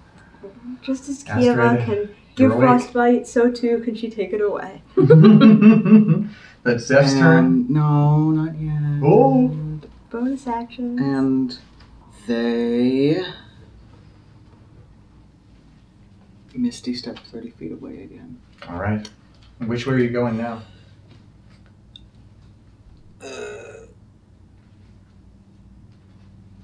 Farther down the path. Cool, so you're on the road now. Yes, on the road. You Misty step away and you plant both feet on the ground, and there's like 3 normal people just walking along the road, and you right in front, and they look at you and say, "Whoa, you're in armor. You're hurt. What's going on over there? Is that a storm? An ice storm?" Monsters. And Get away. They yelp and they just keep running down the path. Mara, it's your turn. Okay. You were good to those people. Take inspiration. Aww. Well, we'll keep trying this till we get it. One take. Oh, I was really worried it was going to end in my tea. Would you have given it inspiration if it got in her teeth? Probably. Okay. Okay, Mara, it's your turn. I am going to attack the guy in front of me. God. I'm just gonna go all in on this. Reckless attack again. Cool. Over 20. Yeah, on the blackguard? A blackguard. Nat 1 and a 4. Oh. I assume a 12 does not hit him? No. Okay, that's 1 hit. 1 hit. Why? 8 damage. That's 8 more damage than he had before.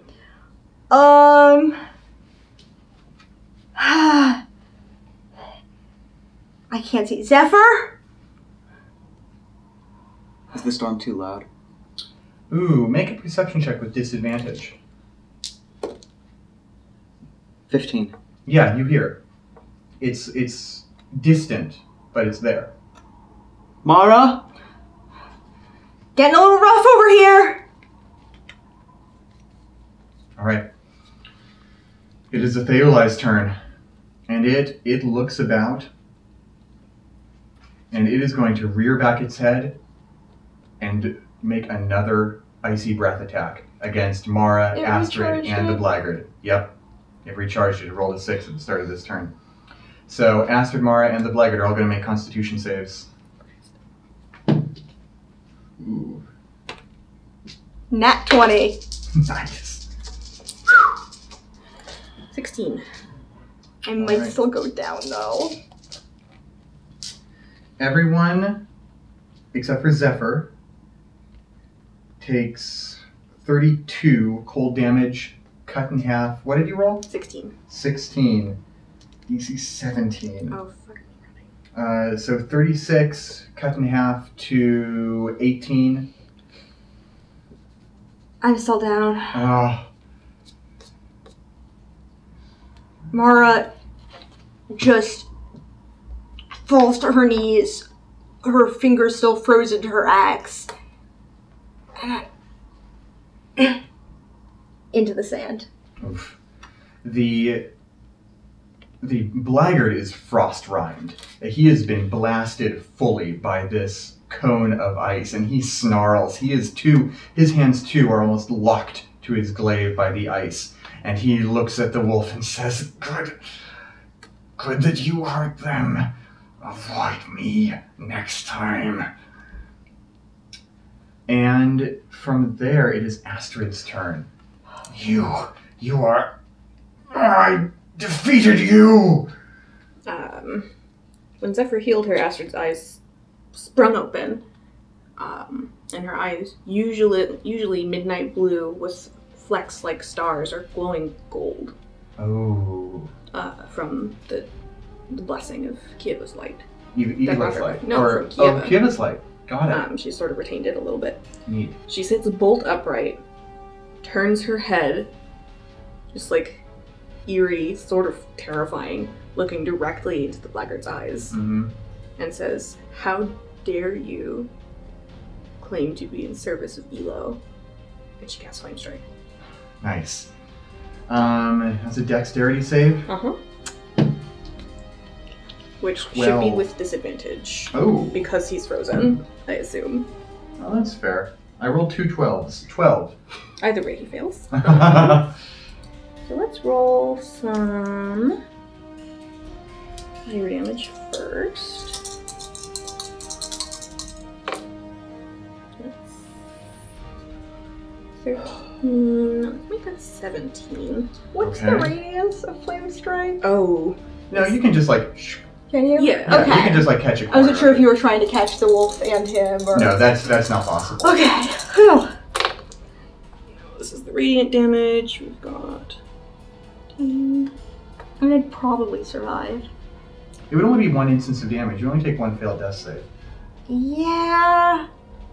But yeah. There's nothing to it. So 17 fire and 19 radiant. Ooh, so let's see. That's a total of 36 damage, I believe. Yeah. Sure, sounds right. 36. The blackguard roars as this torrent of sacred divine fire courses down upon him, and he raises a hand. He steps backward. The hilt, or the haft of his glaive is incinerated in the conflagration, and he staggers back, flames licking his body. His white cloak burns away, and he shouts, "This is impossible! I am Elo's chosen! I was the one too!" And his voice is cut off as it is replaced by an absolute unearthly scream as he cooks alive in his black armor, and he, smoking, charred, just crashes into the sand. Please tell me this unsummons this Eli. And there is now this wide, cracked pane of glass all around where he fell, where the radius of this flame strike hit. And the Theolai looks in horror as you bring this fire down upon its master. And it looks like it's about to move on its next turn. Astrid locks her gaze with it and says, "You better run." Ooh, make an intimidation check. Can you speak his language? Yeah.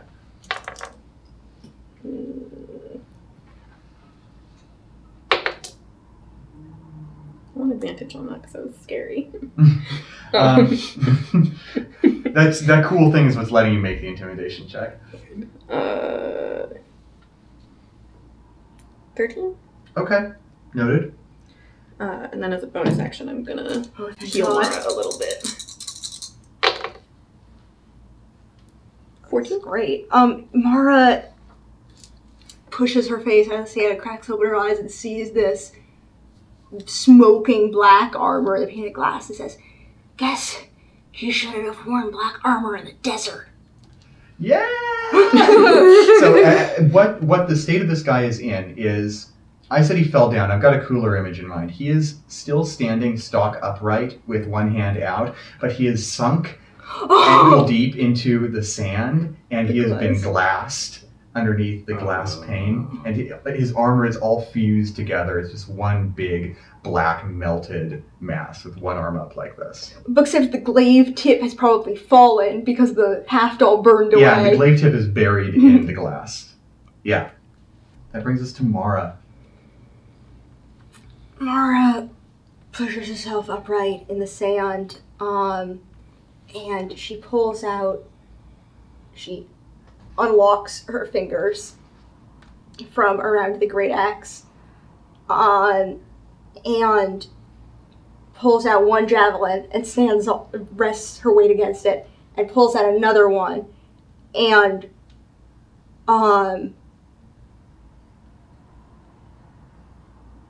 just the three of them together, Astrid, Zephyr, and Mara, staring down this wolf, this ice monster. And I will also ready to attack it if it moves towards us. Right on. It is its turn. And it locks eyes on the blackguard, what remains of it, and it rushes right towards Astrid, towards its master. So it is technically moving towards us. Okay. Great. So, yeah, but I can't really tell that it's skirt yet. Yeah, you don't know its intention. Okay.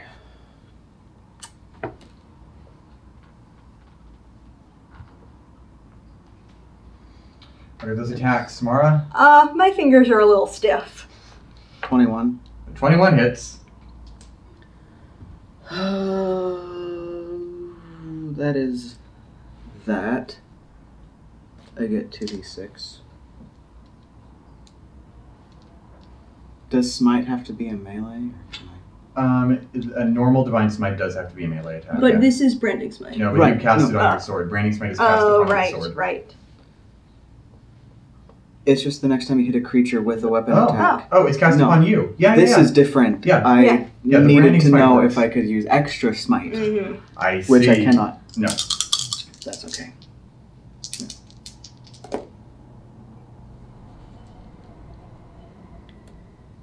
9 damage. Total 9. Technically, since I saved the attack action, do I get my extra attack? I don't know the exact rule on that. I'll say sure. Okay. Can I also throw another javelin at it then? Sure. 16? No. How about a big ol' 9? No. Good try. So, So your branding arrow strikes it as it moves, and it runs. It leaps over Astrid, and it cracks its claws into the glass mirror that you've created, and it takes one. Slide. No. And it stops, digs its heels in, and with one claw, it grabs the fused tight blackguard corpse. It yanks it out of the glass, and only gets its torso.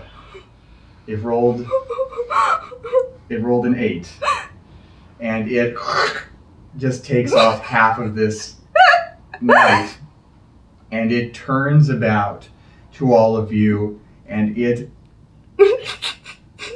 yes, and this it is says, Mara's sense of humor. low and whistling like the wind, "My masters will never forget this. Oh god, it talks. They will pursue you to the ends of the earth and beyond." In common? Yeah. Ooh. And as it speaks in common, there is this strange echoing sound behind it as it also speaks in primordial. Is it saying the same thing in primordial? Yeah. Okay. So you're hearing this weird stereo effect in 2 different languages, but it's like its primordial is automatically being translated into common.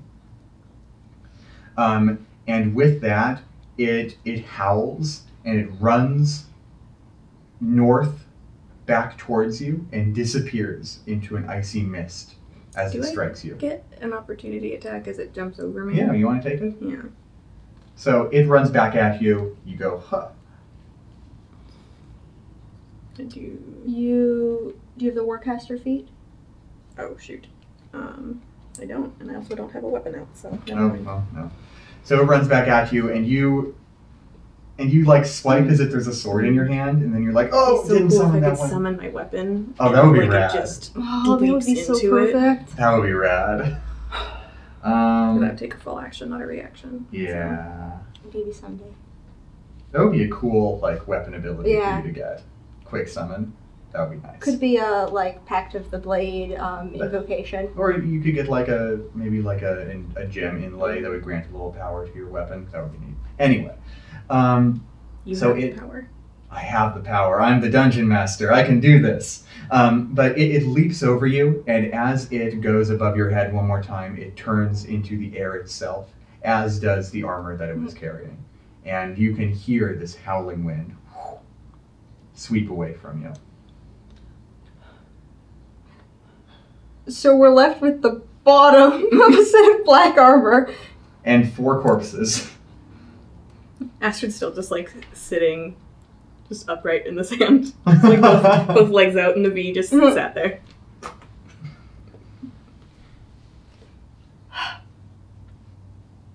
I need a bath.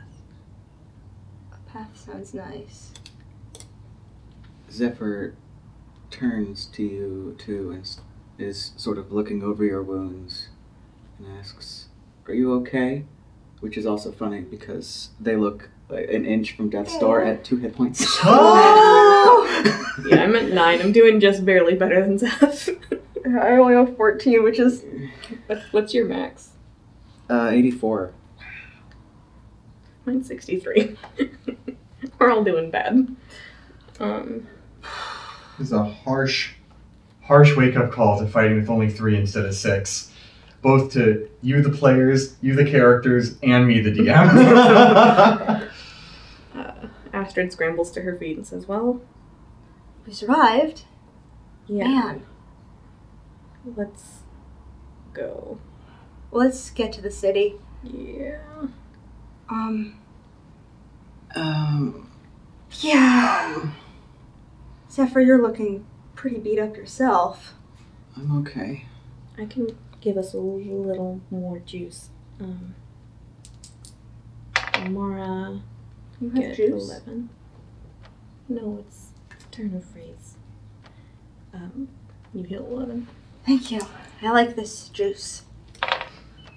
Zephyr, oops, sorry, that's only 5, bud. You heal 8. Everyone's You heal 6. Oh, thank you. And I heal...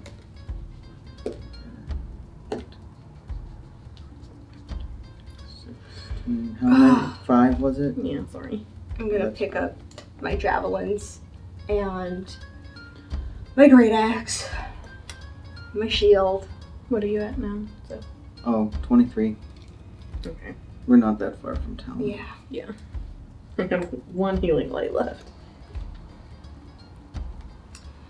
I don't think we're going to be fighting again until we get a nice rest. I sure hope not. Yeah, so we slog to the city. So you return to the road and you make your way to Omavel. A little slower than before, a little more painfully than before. But you take the next couple hours of travel and you find yourselves at the gates of a magnificent city. Towers of all shapes and sizes rise from its walls. A great staircase of glimmering sandstone rises to its main gate. It is built atop an oasis, and beautiful trees blossom out of its many buildings, dressing its walls in green and vines, and just absolute natural beauty among this urban cityscape. I've never been through the main gate before. Astrid's just awestruck. She's speechless. Guards walk along its battlements, dressed in chainmail with white turbans wrapped around their head, bearing shields that have the crest of the tower. And above all of this is that selfsame tower, the Star Spire, glowing with radiant, holy light, always shining above the city of Omavel. And you make your way to the gates. And that's where we're going to end for today. Exciting. Good game. Good Yeah. Good game. That was a lot of fun. Bye.